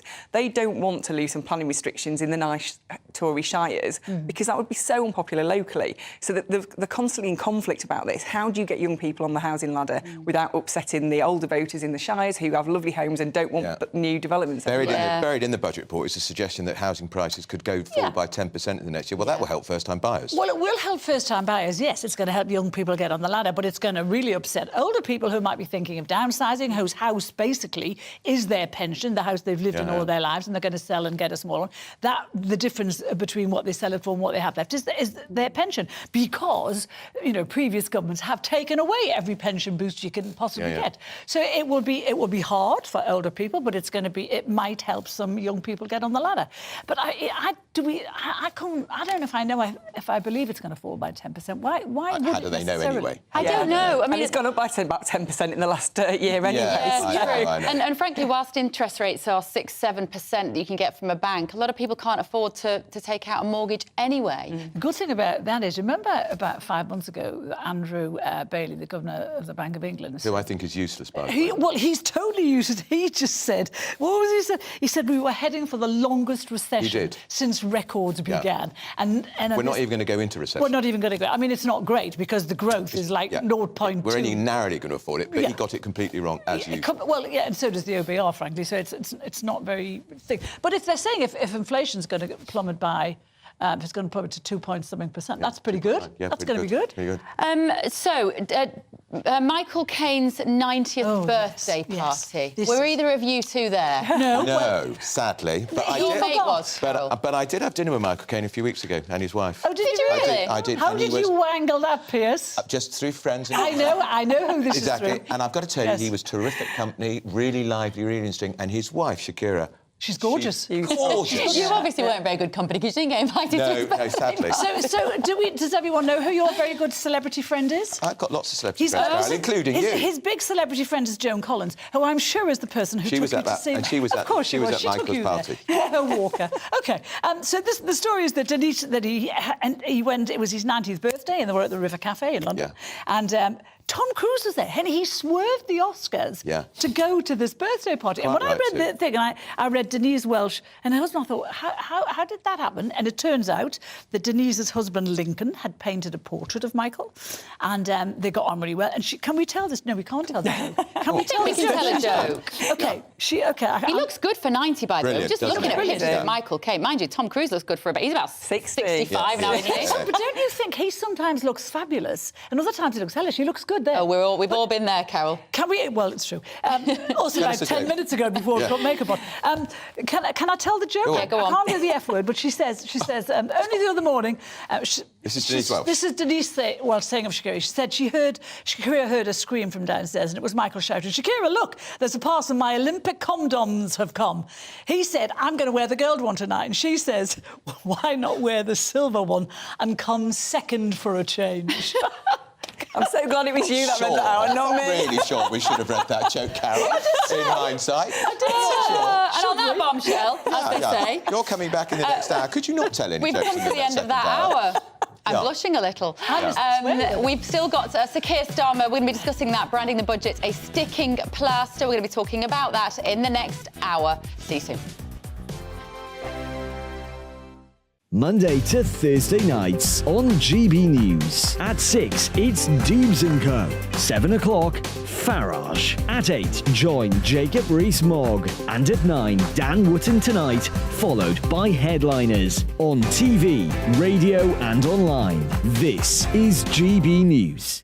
It's all about family, being in people's living rooms, all the interaction and getting to know who our viewers and listeners are. When I was young, my dad used to say, "Nana, stop arguing." I wanted an outlet that would enable me to give my opinion People are going through a really hard time right now, and I know that you don't feel like you're being listened to by the establishment. I came to GB News because it's the People's Channel, and I want the audience to have their say on the events of the day. We're dynamic. We do something different. Democracy shows that the wisdom of the nation is in its people.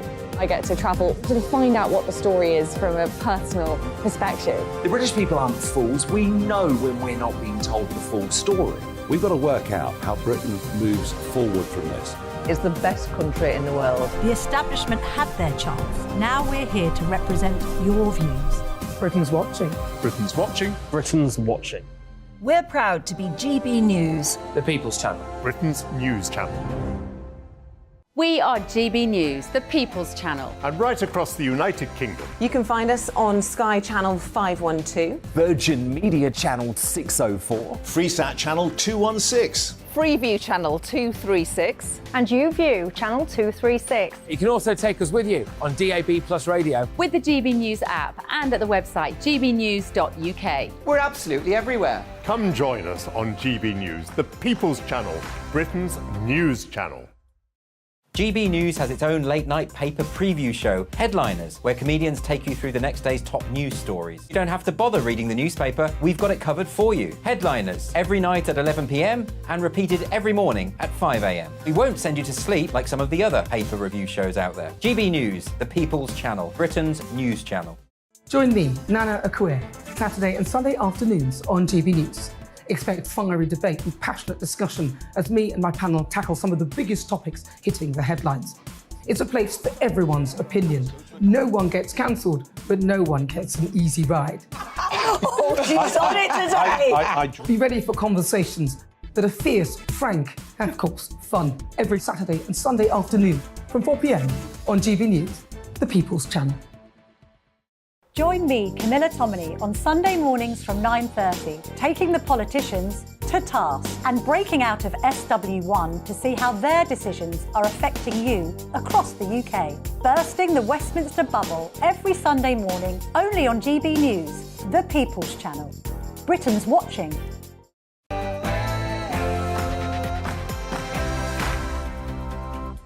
Very good morning. Welcome back to The Point with me, Bev Turner, and Andrew Pearce.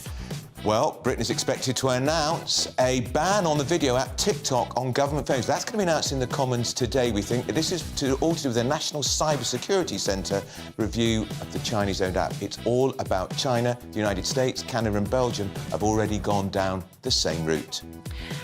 Also, the Chancellor unveiled his budget for growth, of course, yesterday. Now he faces criticism from both Labour and the Conservatives over proposals that will see 6 million people paying higher taxes.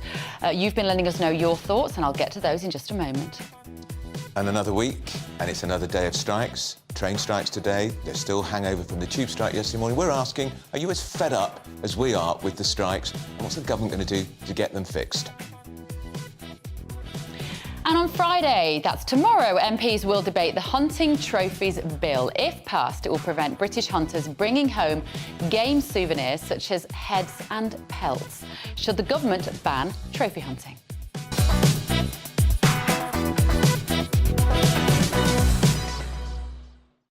Let us know what you think on those stories by emailing the usual place, of course. It is gbviews@gbnews.uk. But first, we're going to get the headlines with Bethany.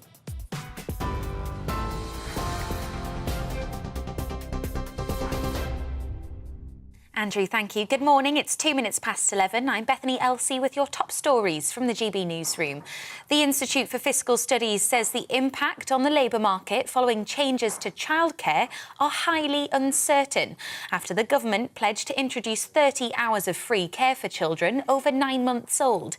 The independent group also said scrapping the pension's lifetime allowance was unlikely to play a big part in increasing those returning to work, but that the measures would be expensive. Labour has pledged to reverse those plans, saying it will only help the richest 1%. But the Chief Secretary to the Treasury, John Glenn, says the plans are the most efficient way to tackle the issue of early retirement, especially within the NHS. The driver for this policy was what the BMA wanted, for consultants, senior doctors who across the country are deciding not to stay for perhaps the last 10 years of their working life. We need those people to make that decision to continue to work in the NHS right now, given the backlogs. If we could have done it quickly, which is very doubtful, for just one profession, would have then launched legal challenges. It's understood health unions representing nurses and ambulance workers in England are close to resolving an ongoing pay dispute with the government. The proposed deal is expected to include a one-off payment for the current financial year. The government is also expected to increase a previously suggested rise of 3.5% for the next financial year from April. Commuters are facing another round of rail strikes today as members of the RMT union walk out in a long-running dispute over pay. Passengers are being warned to expect disruption as 3 in 5 rail services across the UK are cancelled. Further strike action is planned for the 30th of March and the 1st of April. Members have been offered a 5% pay rise for last year and a further 4% rise this year. But the RMT's General Secretary, Mick Lynch, says it equates to a real terms pay cut. All of those pay increases, such as they are, which are amount to pay cuts, have got to be funded by changes to our members' working conditions. So it's a self-funded pay rise, really, and that's very difficult for us because the conditions they're putting on that deal are just not acceptable to our people. So we're stuck in a deadlock, really, where the offer is underfunded, the conditions are not acceptable, and we haven't got a way forward. The London Stock Exchange has rebounded after yesterday suffering its worst losses since the start of the COVID pandemic, amid fears of a global banking crisis. Yesterday, the FTSE 100 closed down more than 292 points as worldwide banking stocks went into freefall. Credit Suisse has said it will borrow up to £45 billion from Switzerland's central bank in an emergency loan after shares in the firm dropped by more than a quarter. It's after it found weakness in its financial reporting, leading to uncertainty within the markets.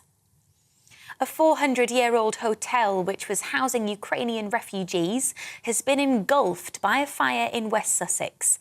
The blaze broke out after midnight at a neighbouring property before spreading to the roof of the Angel Inn. West Sussex Fire and Rescue Services described the fire as significant, with 14 fire engines responding to the incident. Over 30 people have been evacuated, but no casualties were reported. The Pentagon has released video footage of the moment a Russian fighter jet almost collided with a US drone over the Black Sea earlier this week. The declassified video shows the Russian plane approaching the unmanned drone and dumping fuel nearby, which damaged a propeller. Russia has denied accusations that its jet acted recklessly in the incident, which happened on Tuesday. The Foreign Secretary has pledged to protect Moldova against Russian attacks with an extra £10 million of funding. On a visit to the region, James Cleverly said the funding aims to boost the country's resilience against so-called Russian malign interference. The UK is already contributing to anti-corruption in the country. It's after the Kremlin has been accused of trying to increase its control in the region. Sir Richard Branson's space rocket firm Virgin Orbit is pausing all operations amid financial concerns. It's understood the company is to furlough all of its employees, and the chief executive, Dan Hart, told the staff the move is intended to buy the company time to finalise a new investment plan. Last month, it tried but failed to launch 9 satellites into the Earth's orbit from Newquay in Cornwall. You're up to date on GB News. We'll bring you more news as it happens. Now, though, it's back to Andrew and Bev.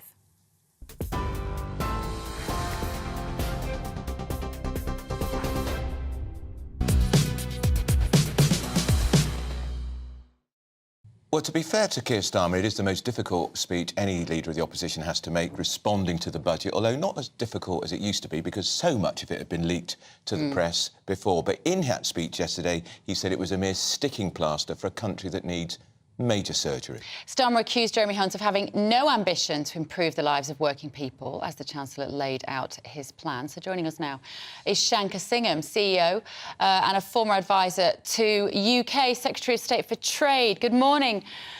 Shankar, what did you take from this budget? It doesn't feel very conservative to some of us.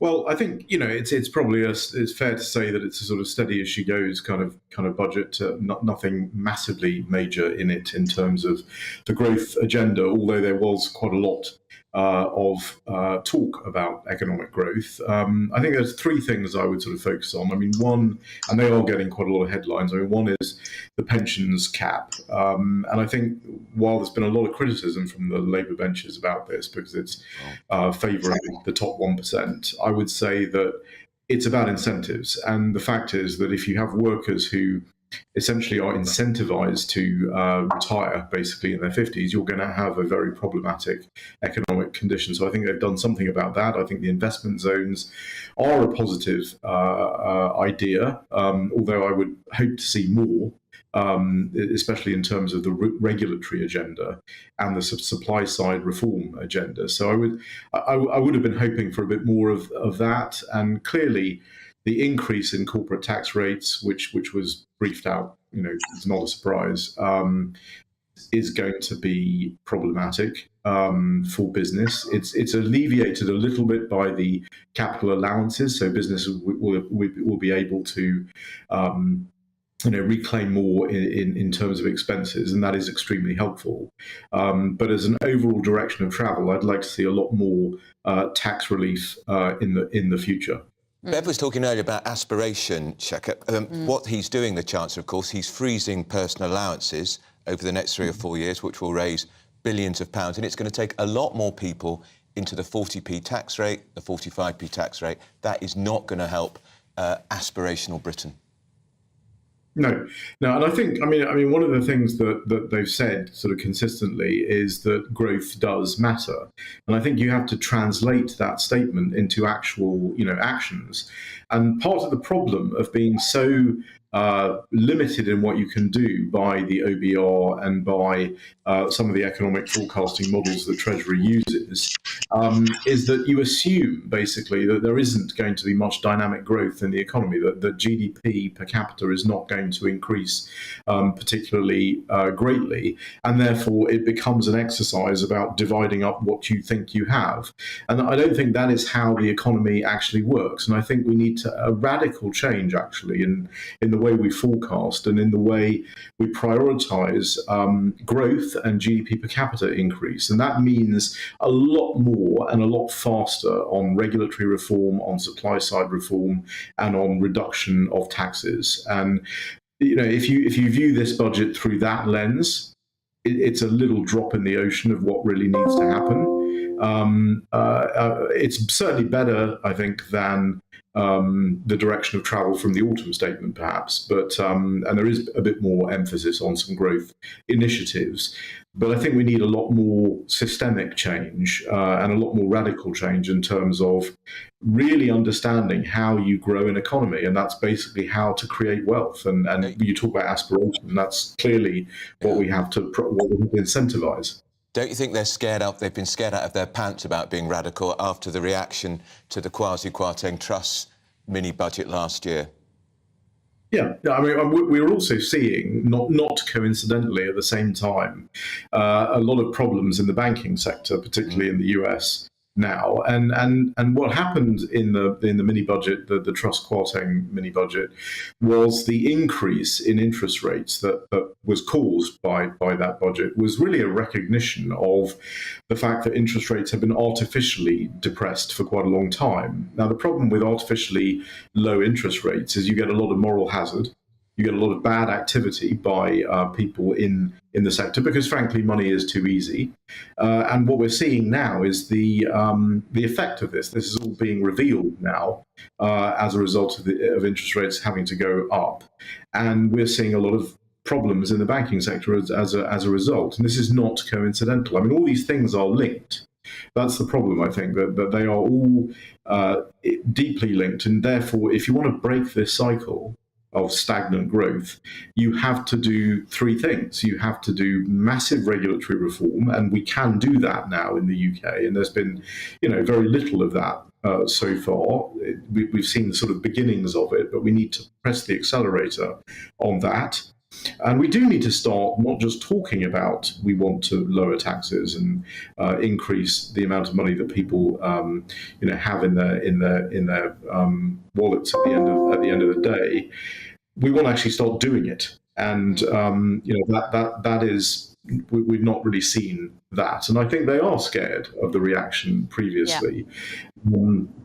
But I think the reaction previously was partly because a lot of forecasting models, the OBR model, lots of models around are sort of built on this assumption that that wealth can't really be created. At least it can't be created in a more dramatic way than we've seen really in the last 30 years in the UK. Sure. Shankar, we need to move on. Time is beating us. Shankar Singham there. I just want to read one of your messages here. Jane has said, the working class coming up to pension age with no children have been totally ignored in this budget. We are not impressed. If you've been ignored, do let us know. Now, talking of the budget, who knows better than our very own economics and business editor, Liam Halligan, who's with us. You're live in Doncaster, Liam. I am indeed, Andrew. I'm out and about gauging the reaction to Jeremy Hunt's first budget statement. I'm in the Don Valley constituency, just outside the proud city of Doncaster here in South Yorkshire. This is a constituency which Labour lost for the first time in 2019. You'll recall that the frontbencher Caroline Flint lost the election to Nick Fletcher, a local boy Conservative. Whether or not he's going to win next time, who knows? But this is certainly the kind of constituency that will determine the result of the next general election. We are in the heart of the so-called Red Wall, and I'm delighted to be joined by Mark Chadwick. Mark is the owner of Stadium Garage. It's a business you built yourself. You're doing repairs on cars, vans and MOTs and so on. That's right. Mark, you were following the budget yesterday. Yep. What did it do for you? Not a lot, to be fair. No harm, but no harm, no good. What did it do for working men and women in this part of the country, the freezing of the tax thresholds and the increase in the lifetime allowance for, frankly, very well-off pensioners? Did nothing for the working man. Pensioners who can afford to put over £1 million away in a private pension pot? I can't. Not many people I know can, to be fair. This is the kind of constituency, with respect, that will determine who wins and who loses the next general election. The Tory government talks a lot about levelling up. As far as you can see, Mark, you're Doncaster born and bred. Do you think levelling up is real, or do you think it's just a political slogan? I don't see much levelling up happening, to be fair. It's all talk, I think. We've just lost his airport. Nobody's helped us. This is a big story in this constituency, isn't it? The fact that you've had an airport for quite a few years, South Yorkshire, Doncaster Airport. It was a local employer. It was bringing wealth into the region, but now it's not happening. No, it closed in November, finally shut down in December. There is a campaign to get it back up and running, but we'll see how we get on with that one. We're doing all right at the moment. And what do you think of the Labour Party? We've seen Keir Starmer's response to the budget. He's got Rachel Reeves as the Shadow Chancellor, who's got an increasingly large profile, as it were. Labour have said they're going to scrap this tax break for well-off pensioners. Does that sound like a good idea? Personally, yeah, I think it does. I don't think that rich people they've got plenty of money already. Why should they get a break? The working man keeps the economy going. We're earning the money, paying the staff. They're going out shopping. In fairness to the government, they did freeze the £1,000 and they did put on the table some more help for young families with younger children with childcare. Do you think that will go down well here in Doncaster? I think the childcare is good. It'll get people back to work. There is a bit of a labour shortage in Doncaster. I'm sorry, what was the other statement you made, sorry? The fact that energy price cap has been frozen for households. A lot of households have been struggling with their energy bills, and of course there's been almost no help for most businesses with their energy bills. Yeah, we've had no help at all. Price cap. It's a good thing in a way, but the government could do more. They could, they could make the energy companies not charge as much. I mean, the issue at the moment is they're fortunate. The government's taken a windfall tax off the big companies that are making lots of money. That's paying back back into the bank for paying for furlough, for COVID. But of course, at the end of the day, it's the working man that's paying that by paying the extra expense on the gas and electric. Now, I do know you got help with furlough during COVID lockdown, and you were grateful for that, and you praised the government for that. But you are a business owner. You've built a business with your own hands from nothing. You employ lots of local people, and yet the government's raising corporation tax, the first rise in corporation tax since the days of Dennis Healey with his bushy eyebrows. That's a long time ago. How does that grab you? It's not very good, is it? It's still, it's an expense that we're going to have to put prices up to be able to recoup that. Mark Chadwick, it's been great to talk to you. You are the owner of Stadium Garage here in Doncaster.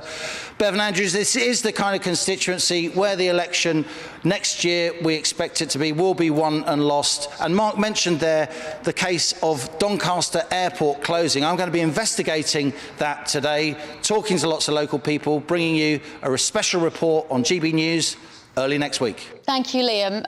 That was my father's family business, was a garage like that. Was it and it was really? his father's before him. He started with literally a bucket of petrol and thought these cars might catch on. And 100 years later, we still had the family business, so I can smell the oil. Right, we've got a lot more to come this morning, including Paul Hawkins, who's going to be here to talk about a bizarre protest about the World Cup that's happening now in London. This is GB News. We are GB News, the People's Channel. And right across the United Kingdom. You can find us on Sky Channel 512. Virgin Media Channel 604. Freesat Channel 216. Freeview Channel 236. And YouView Channel 236. You can also take us with you on DAB Plus Radio. With the GB News app and at the website gbnews.uk. We're absolutely everywhere. Come join us on GB News, the People's Channel, Britain's news channel. Monday to Thursday, 9 p.m. till 11 p.m. Join me, Dan Wootton. I'll bring you the sharpest takes and hottest debates. Do you not believe in prison? I don't believe in prisons. I'm completely stunned. I guarantee you there'll be no spin, no bias, no censorship. I actually was personally quite offended by it. And no reason to go to bed. So I guess they've always been quite woke. That's Dan Wootton tonight on TV, radio and online. Monday to Thursday from 9 p.m. till 11 p.m. on GB News. The People's Channel, Britain's news channel. Hello, I'm Michelle Dewberry, and you can join me every weekday 6 till 7 on Jubes and Kerr. You're an inspiration to us all. Clip that bit up. Well, you are. That's my ringtone. My political ambitions those days are gone, I can tell you. She's only teasing. Go on. He's probably going to want to lay down now. I'll give him 2 minutes to have one. Let's respectfully disagree. That's what we like Absolutely. on Jubes and Kerr. Come and join us. GB News, the People's Channel. Michelle Dewberry, weekday evenings at 6 o'clock. I'm Simon Evans. Join me on GB News for Headliners at 11 p.m. What's the scoop? I'll be joined by 2 of the country's top comedians. That's right. As we take a look at tomorrow's newspapers tonight. We're going to get into trouble. If it's a big story, we'll be covering it. Spill some tea on him. There we go. But we'll also have some fun. I wouldn't stick up a bank. My father didn't love me. So anyway. Headliners every night from 11 on GB News, the People's Channel, Britain's news channel. It's all about family, being in people's living rooms, all the interaction and getting to know who our viewers and listeners are. When I was young, my dad used to say, "Nana, stop arguing." I wanted an outlet that would enable me to give my opinion. People are going through a really hard time right now, and I know that you don't feel like you're being listened to by the establishment. I came to GB News because it's the People's Channel, and I want the audience to have their say on the events of the day. We're dynamic. We do something different. Democracy shows that the wisdom of the nation is in its people. I get to travel to find out what the story is from a personal perspective. The British people aren't fools. We know when we're not being told the full story. We've got to work out how Britain moves forward from this. Is the best country in the world. The establishment had their chance. Now we're here to represent your views. Britain's watching. Britain's watching. Britain's watching. We're proud to be GB News, The People's Channel, Britain's news channel.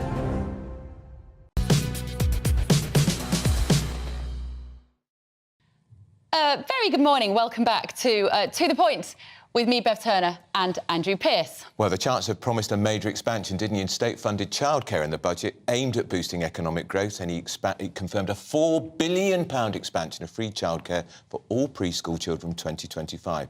Will it have the impact he wants. Well, joining us now is Christopher Snowdon, Head of Lifestyle Economics at the Institute of Economic Affairs. Good morning, Christopher. Good to see you again. What was your take out from this budget? A lot of people on the right are saying there's nothing in there that smacks of being truly conservative. Well, there wasn't much in there, really, either way. I mean, it was mostly fiddling around. I mean, one of the biggest things, as you say, is this childcare subsidy, which goes on top of various other childcare subsidies down the years. And my take on that is that we need to be dealing with the problem, which is that childcare is incredibly expensive. Why is childcare in this country about twice the OECD average? Why is it 6 or 7 times higher than countries like Sweden or Germany? Rather than tackling the problem, which is that childcare is very expensive, the government's just shifting the cost from one bunch of taxpayers to another. And the government does this all the time. It's very symptomatic of how problems get worse in this country, where the government comes in, essentially breaks your window and then rings the doorbell, tries to sell you double glazing, comes along on a white horse, having basically caused the problem in the first place. Christopher, why is it such that it is so expensive in Britain compared to other countries? There are several reasons, and some of them the government can't do a great deal about, but some of them they certainly can, because the government caused the problem in the first place. One, for example, is that Ofsted now regulate and inspect every single nursery in the country. They have essentially a national curriculum, even for children as young as 1 or 2 who are quite happy playing with plasticine a lot of the time. So there's a lot of regulatory barriers there. There's also the staff-to-child ratio, which is more stringent in the UK than it is anywhere else in Europe. In fact, quite a few countries like Denmark and Sweden and Germany don't have a mandatory limit. So in Britain, depending on the age of the child, the nurseries will have to have, say, can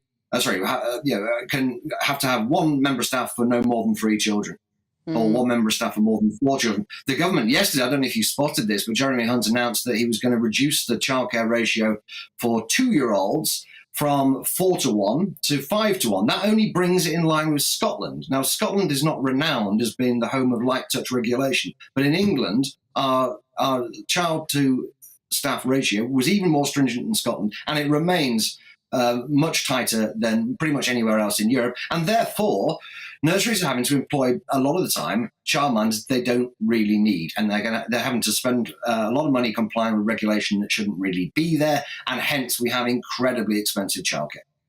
There just seems to be a lack of joined-up thinking as well, Chris. One of the nurseries in my area, just to use a local anecdotal evidence, is having to close down because the low-traffic neighbourhood scheme has altered the direction of travel so much that parents can no longer drop off their kids and then get to work. And it feels like there's so many governmental departments that don't actually talk to each other about the impacts of some of these schemes. Yeah, I mean, that's exactly right. I mean, the entire country really is suffocating under an absolute mountain of petty regulation. Some of it's justified, some of it not so much. But it seems that the bar that you have to clear in order to bring in a new regulation is much lower than the bar you have to clear to get rid of it or to relax some regulation. And so, you've given one example there. Anyone who's watched, for example, Clarkson's Farm will see numerous examples of petty regulation. You're getting in people's way. But it's only when you see people on the ground and you see how people are having to cope with this kind of stuff that it becomes real. If it's just, you read about it in the paper, the government's bringing in this, the government's bringing in that, it all seems quite small. The trouble is there's thousands and thousands of these things. And ultimately, it just leads people to say, look, I can't be bothered with running a business. I'm just going to work for somebody else. Yeah. And Chris, you know that Rishi Sunak has pledged again, as Boris Johnson pledged again, they're going to sweep away about 2,000 regulations brought in by the EU to celebrate our post-Brexit freedoms. I bet it doesn't happen. I don't think it will happen. To be honest, I'm not sure it should happen. I mean, the idea that we just sweep away every EU regulation sounds nice in theory, but from a bureaucratic point of view, it's just not going to happen. What we need to be doing is what I think Jacob Rees-Mogg was doing last year, going around the country and saying, what bits of EU regulation do we actually need to get rid of? Because you're trying to take eggs out of a cake, just getting rid of all EU regulation, because it's not like there's a whole, a shelf of books which has these directives in. They're all been incorporated into UK law. So it sounds, nice and simple to say, we'll get rid of all EU law, but actually you can't do it. What we need to do is have a government that's going to say, look, we don't need this, we're going to get rid of it. We don't need this, we're going to get rid of it. But it won't even do that with the laws that it's brought in itself, as with this child staff ratio in nurseries. So what are the chances of it doing with EU directives? Yeah, OK. Christopher Snowdon, always good to hear from you. Common sense through and through there. It always is. Do you remember the World Cup in Qatar? Yes, I ignored it. Were you on the edge of your seat? Yeah. Well, one man who didn't ignore it, who actually covered it beautifully for GB News, was Paul Hawkins. Now, why on earth are we talking about the Qatar World Cup today, Paul?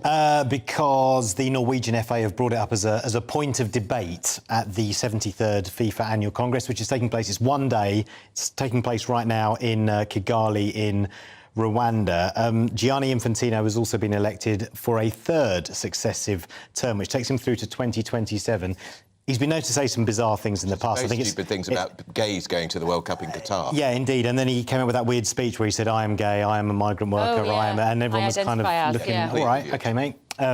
This morning he said something that's a little bit odd, it has to be said. So he opened the Congress and he started by saying, he basically used the way Rwanda recovered from the genocide in 1994 as inspiration for him running for FIFA president in 2016 and his current cycle. And so he basically said he went to this football tournament before 2016 in Rwanda, and an unnamed official said to him, "We really love you, but we're not going to support you." He then went to a Rwanda memorial and said that seeing how the country had bounced back from that really inspired him to run for president. And I'll read him the exact quote. He said, I said, who I am to give up, what this country has suffered and how this country came back up is inspiring for the entire world. So I certainly couldn't give up because someone was telling me something, he added. I stayed, I attended the match, I continued to campaign, and I was elected FIFA president. So he equates the genocide of millions of people with his stupid campaign to run a football organisation. Yeah. So he seems to have taken inspiration from it. I suppose you can take inspiration from many things, I don't know, but yeah. So he's now the president for a third term until 2027. Correct. And this has sparked protests. Yeah, well, no, it hasn't sparked protests. I mean, most of the... Remember, FIFA's a huge organisation. It's got more members than the UN. It's huge. Right. And, of course, when you're in charge of the world's most popular sport with all that money, then you're going to wield some considerable influence, even in terms of, like, politics and stuff, right, on world affairs. He essentially... so the Norwegian FA yesterday raised this point of debate that basically they haven't heard enough from FIFA about how they're going to monitor human rights in Qatar. Because FIFA, they listened to all the concerns over human rights and about migrant workers, and they said, OK, we're going to introduce a trade union and we're going to introduce a compensation fund. And then lots of silence. And now the Norwegian FA going, hang on, well, what happened? Where's the compensation fund? Has it compensated anyone? What's happened with the trade union? So there's been a little bit of radio silence. So the Norwegian FA have brought this up as a final point of debate today. Are they going to get to that point? But hasn't the horse already bolted? Well, I guess it's just about finding out, you know, do you follow up? You say these things. Are you as good as your word? So most of the FAs voted him in, unopposed. I have to say there were a few FAs. The German FA, one of the few FAs who openly decided not to back him because of a lack of transparency and communication over human rights issues. There was no applause from the Danish, the Swedish and the Norwegian FA as well. What about us? And then he made a speech. I haven't heard anything to the contrary, so I can only assume that we voted for it. For him. I mean, he was unopposed, so... Did he replace that terrible man, Sepp Blatter? He did, yeah.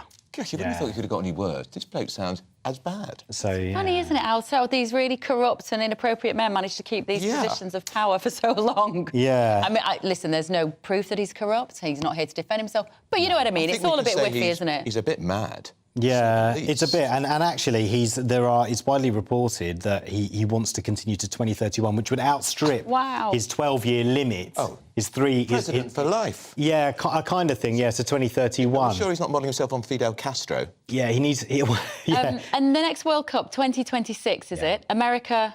USA, Mexico. Canada. Is it across the three countries? Sorry, what did I say? America, USA. I mean, USA, Mexico and Canada. You're quite right. Across the three countries, 2 are going to be held in Canadian cities, 3 in Mexico, and then the rest of the cities are going to be across the US. There's going to be almost twice as many games. There's going to be 48 teams instead of 32. It is going to be absolutely enormous. Right. Well, I hope you're there for us, Paul. Me too. Might even win it. Yeah, I couldn't possibly say this far out. Who knows? You never know with England, do you? I managed to get through seeing not one single game, and I probably manage again next time, unless we got to the final. Yeah.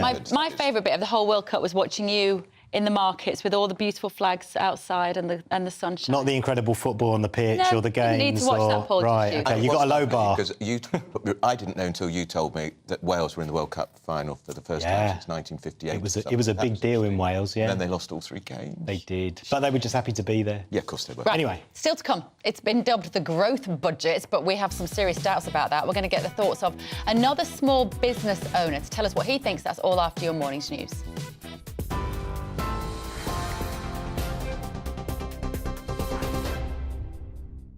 Bev, thank you. Good morning. It's 11:33. I'm Bethany Elsey with your top stories from the GB newsroom.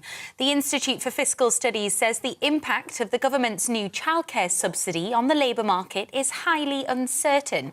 It's after the Chancellor announced children over 9 months would be entitled to 30 hours of free care. The independent group also said scrapping the pension's lifetime allowance was unlikely to play a big part in increasing the workforce, but warned it would be expensive. Labour has pledged to reverse the pension plans, saying it will only help the richest 1%. But the Chief Secretary to the Treasury, John Glenn, says it will tackle early retirement within the NHS. The driver for this policy was what the BMA wanted for consultants, senior doctors who across the country are deciding not to stay for perhaps the last 10 years of their working life. We need those people to make that decision to continue to work in the NHS right now, given the backlogs. If we could have done it quickly, which is very doubtful, for just one profession, would have then launched legal challenges. It's understood health unions representing nurses and ambulance workers in England are close to resolving an ongoing pay dispute with the government. The proposed deal is expected to include a one-off payment for the current financial year. The government is also expected to increase a previously suggested rise of 3.5% for the next financial year from April. Commuters are facing another round of rail strikes today as members of the RMT union walk out in a long-running dispute over pay. Passengers are being warned to expect disruption as 3 in 5 services across the UK are cancelled. Further strike action is planned for the 30th of March and the 1st of April. The union says the latest pay offer of 5% last year and a further 4% this year equates to a real terms pay cut. On TV, online, DAB, digital radio and TuneIn, this is GB News. Now it's back to Andrew and Bev.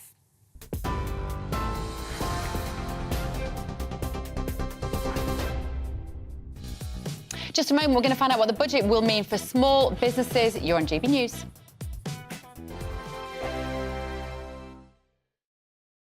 I joined GB News because I was sick and tired of not hearing my views being represented, not just mine, but so many people that I knew and spoke to. I just couldn't get my voice out there. I couldn't say anything. I couldn't do anything. Whatever the narrative was, I kind of had to follow it. GB News is there to provide a voice for those who have been ignored by the establishment media. We think different things. We've got a different style. GB News is here to be optimistic and positive about the future. It's real kind of dynamic and flowing, with the audience very much at the heart of it, like a big family.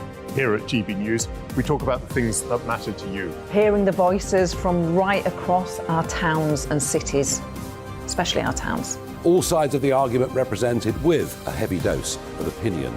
We're on a mission here to make a difference. And the GB News family really is here for you, and whatever time of day you can watch or listen. Britain's watching. Britain's watching. We're proud to be GB News. The People's Channel. Britain's news channel. Westminster is going around in ever-decreasing circles, followed by the media. Britain is broken. How on earth did we get into this mess? But more importantly, how do we get out of it? Join me at 7 p.m, Mondays to Thursdays on Farage. Here on GB News, we will have open, rational debate. We've got to work out how Britain moves forward from this. Join us here on GB News, the People's Channel. Britain is watching. You've probably seen politicians interviewed 1,000 times, but we do it differently. We find out who they really are, we don't shout, we chat, and hopefully we bring a bit of light, not just heat. Did you know, All Kate sorts of Moss? women's- Apparently. Do you have a pair of jeans or a pair of jeans? No, of course I don't. What would I do with them? My friends were like, oh my God, what's she doing now? Join me every Sunday at 6 for Gloria Meets, only on GB News, the People's Channel, Britain's news channel. I'm Jacob Rees-Mogg, the Member of Parliament for North East Somerset and a former government minister. For years, I've walked the corridors of power in both Westminster and the City of London. I campaigned in the largest democratic vote in our island story. I know this country has so much to be proud of. We need to have the arguments, the discussions on how we make it better. The wisdom of the nation is in its people. Vox Populi, Vox Dei. That's why I'm joining the People's Channel. Join me Monday to Thursday at 8 p.m. on GB News, Britain's news channel. I'm Mark White. As GB News Home and Security Editor, I cover those key issues that are so important to you. Our authorities, our communities doing all they can to combat violent crime. With the public services under unbearable strain, why are we still failing to control our borders? Defence, the first priority of any government, has been continually hollowed out. Can we trust our politicians to protect the armed forces? Join me, Mark White, on GB News.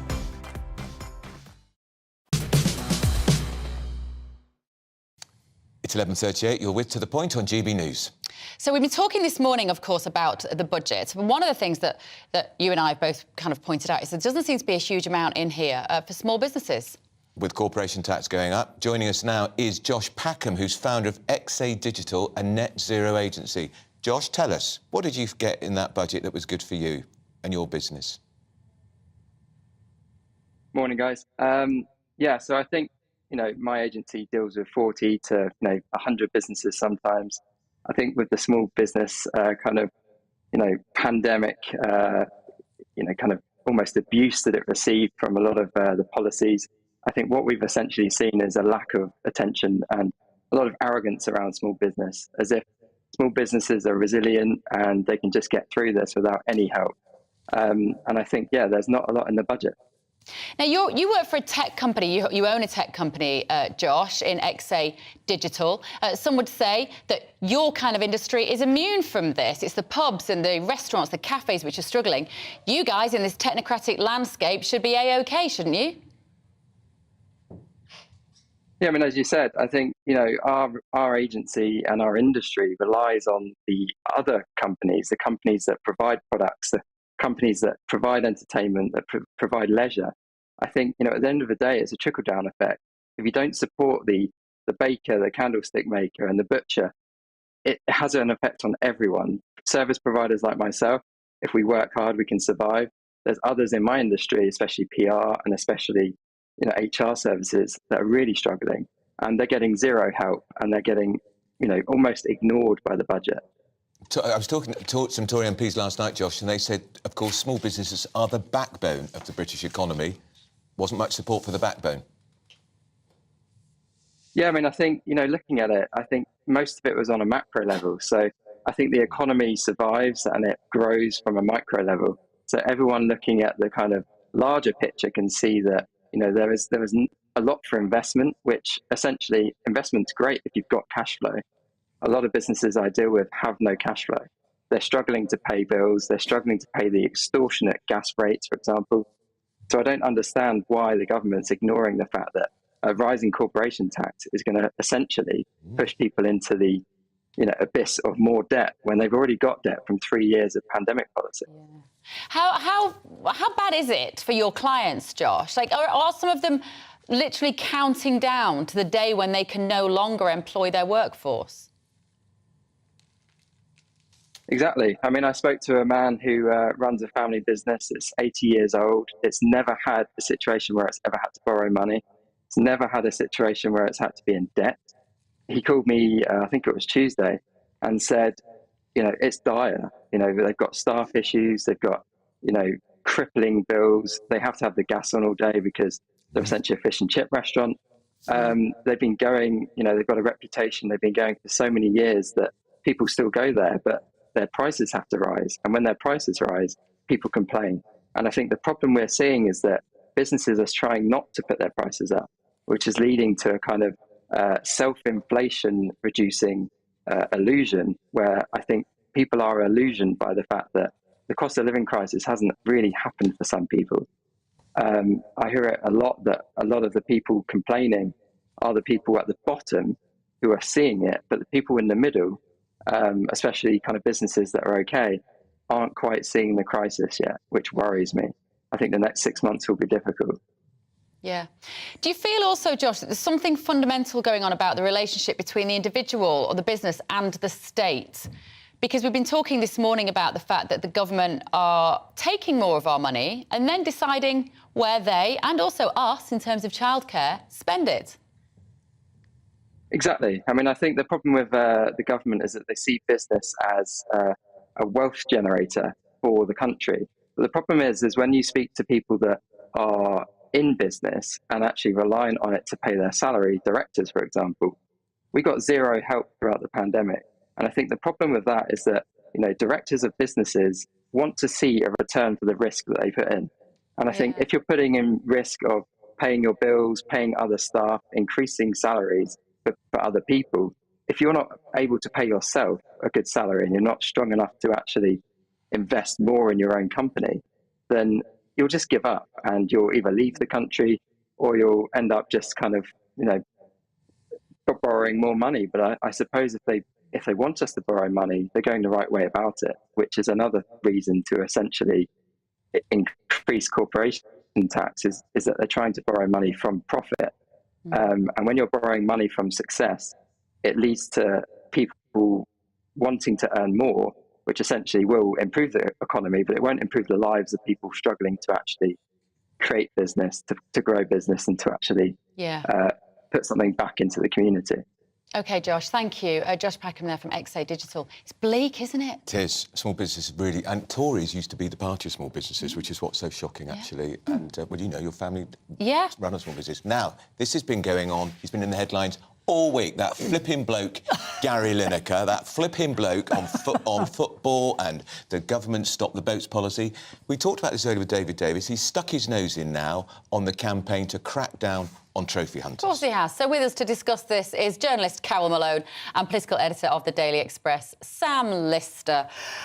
Sam, let me come to you. Does Gary Lineker have a right? He's basically just, he's just saying what he wants now. They've empowered him to just get involved in everything. He can get away with it. This is the thing. Tim Davie lost that battle massively. Director General. And he's allowed Gary Lineker basically to now say whatever he wants on whatever issue. And not just Gary Lineker, all the other BBC on-air talent as well now have a licence to say what they like.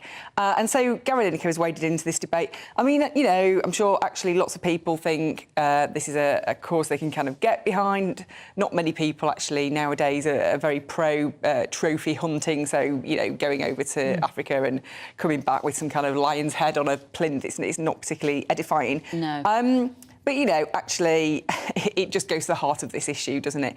Gary Lineker now can say what he wants with impunity, and our readers are still furious about this. I know we spoke about this last week. The letters page swamped for days. It's still swamped. Even today, we're still getting letters about it. People are very, very angry.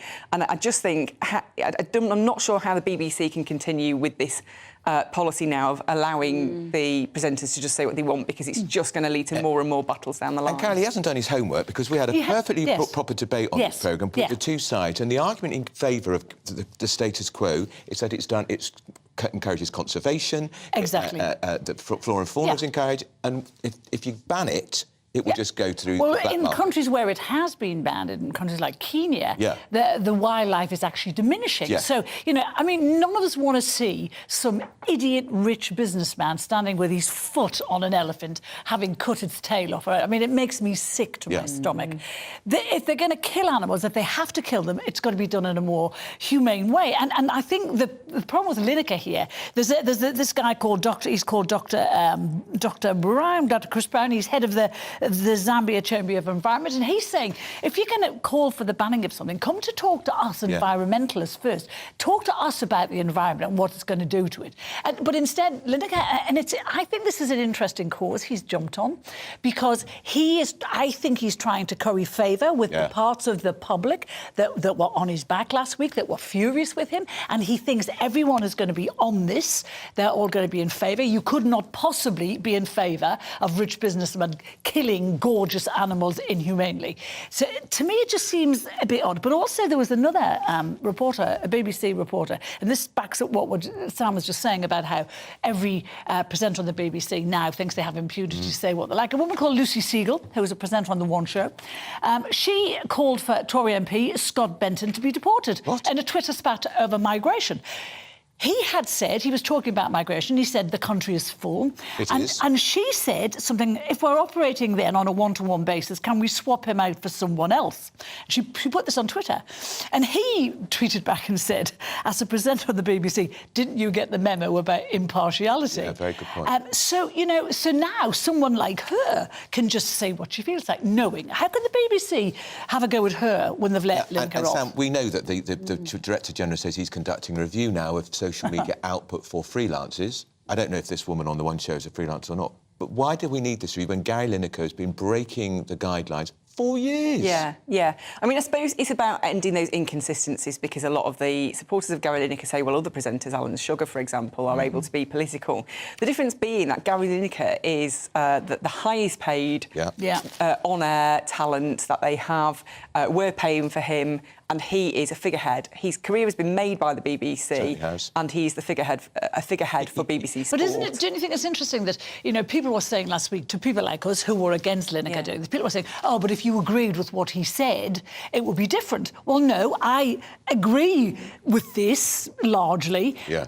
But it's not different. He still shouldn't be saying it. And his agent has done a piece today, I think it's in the New Statesman, saying that Lineker thought he had an agreement with Tim Davie to do political tweets. Well, why didn't he say that last week when all this was But, I raging? think if he'd agreed with the government's policy about stop the boats, which you and I agree with, I think there'd have been a hue and cry from all the lefties in the BBC to get rid of him. They'd probably got rid of him if he had agreed with the policy. Do you think all his kind of rich, powerful, influential mates would have gone out on strike? I don't think so. Certainly not. And would all the producers gone out on strike? I don't think so. And I think that's the issue here. And actually, if you when you add up the salaries of all those presenters, which we are paying for, there's massive cuts to local radio going on in the BBC. Yeah. That's something that actually the BBC should be doing. That's serving a niche in the market that the commercial sector can't fill. Yes. And people actually really are attached to those local radio stations. They're facing massive cuts. They trust them. And they've got really good relationship with local radio presenters. And actually, that money, could quite easily go to fill some of those holes. His fat, inflated 1.3 million salary would keep quite a lot of local radio stations going. And the salaries of the other people who didn't work last week, like Ian Wright and Do you think they got paid still? I bet they did. I'm pretty sure they would have done. You reckon they would? Yeah, I'm sure they would have done. Which is outrageous, isn't it? Yeah, and also it's the younger people who are on low salaries, who work behind the scenes, who will have felt under pressure to have walked out in solidarity, because otherwise they would be called a scab or it would harm their careers. If it's all right if you're on £1 million, you can make this big show, can't you? But if you're on £25,000 and struggling to make ends meet... But won't the irony of all this be that Tim Davie, the Director General of the BBC, is likely to lose his job over this. And Lineker will stay in position. And Davie, who has been like a wobbly jelly in all this, I mean, it's his own fault, really. He should have been tougher. But he's likely to lose his job over this because he has no credibility now. He has no credibility with these other employees, with the people who... It's the grand old Duke of York thing. You march him up the top of the hill, then you march him straight back down again. John Major used to do it all the time when he was Prime Minister. If Tim Davie did have this agreement with Lineker about him being able to tweet political tweets, why didn't he say it last week? Well, can't we Why didn't he speak out and say it? And I feel I do have some sympathy with Tim Davie.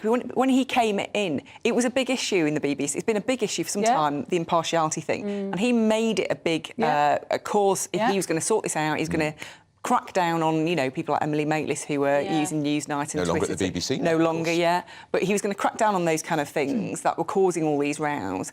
And so he did make it a big issue, but actually he's lost that battle now, and that really does damage him. Don't you think it's interesting with people like Emily Maitlis? She had a massive profile when she was at the BBC. Now, since she's gone to LBC, the profile ain't quite so big. So this argument about, his profile isn't afforded him by the BBC, yes, it is. And the BBC has a world worldwide audience. I mean, I don't know why people watch this boring football match programme called Match of the Day. I've never watched it, Carol. But I'm tempted to watch it on Saturday to see if he gets a little dig in. Oh, I'm sure he will. I mean, how long would it take before he gets the dig in, or Ian Wright? But it'd be interesting to see how many people watch on Saturday, because we know last week it was 500,000 more. It'd be interesting to see what the ratings are this week. And if he does get a bit of a dig in, then he's kind of trolling us, isn't he? Well, he's laughing really is. anyway. He's laughing. He's sticking to... should we talk about a very handsome man being naked? We should. It's not me. It's not me. Well, Piers, that goes without saying it's not you. We should have trailed that before the break. Stay tuned to talk about a very handsome man naked. This is an actor called James Norton, whose name you may not know, but if you watch Happy Valley, one of the things the BBC do well, right? Drama. Oh, is it ITV? No, BBC. No, it was BBC. It was BBC. It's BBC. Yes. Sarah Lancashire, of course, set in Lancashire, and it's this... Yorkshire? Yorkshire. No, it's Lancashire. It's Ramsbottom. It's Hebden Bridge. It's Hebden Bridge. Oh, you're right. You can see Peel Tower in the background. Oh, can you? Yes. Maybe it's meant to be Maybe Yorkshire. it's a fake Hebden Bridge, anyway. Somewhere between... they're northern. It's Lancashire and Yorkshire. Anyway. Phenomenal drama. James Norton. Look at Andrew. Get to the naked man. Get to the point. We want to get to the naked man. He's the guy that plays the baddie in Happy Valley. He's on stage, Sam, and apparently he's naked for most of this play. Do you know what? I think James Norton is a tremendous actor. I'm such a huge fan. Never mind the fact he's a tremendous actor. Right. Would I go and see this seemingly awful play? It is terrible. I don't know if... I'm not saying that in a kind of, it is a bad play. I'm saying that the content is pretty gruesome. It's heavy. So apparently it's trauma porn, it's gratuitously miserable, it features abuse, self-harm, rape, suffering, suicide and blood. And it's also 3.5 hours long. 3.5 hours long. I mean, already I'm definitely out. Even naked James Norton does not tempt me. He would tempt me. I would pay anything for to get... So my colleague Jane Fry was there, and she said... I'm reading her now. They had to put a little sticker on their phone so nobody could take any photographs of Mr. Norton's manhood. Well, because you know why? Because unusually, and I don't know how to say this politely, I'll try. It's front and back nudity as well. Right, so your colleague Jane interviewed a couple of women outside Richmond Theatre, and they said, would like to pretend we're literary and that we get this play, but we really don't. We've just come to see James Norton naked, and that's what we'd all do. This is the next James Bond. Well, no, he's not. Why not? Because he's not done it. But I think he should be the next James Bond. Well, he should be, but he's not going to be. I think he's turned it down. But it sounds right. And somebody called this melodramatic misery. They said, if you could put a list of everything that's awful in the world into a book, that's this book. It's called A Little Life. And it's terrible, but it's going to be sold out because of him. He's on the stage for a very long time. Naked. Running around the stage, naked. Yes. And his, what these women were interested in seeing, is on show for a very long time. All of the time. I mean, it's just worth saying. I did ask my colleague, Anne, she said, he's quite a man.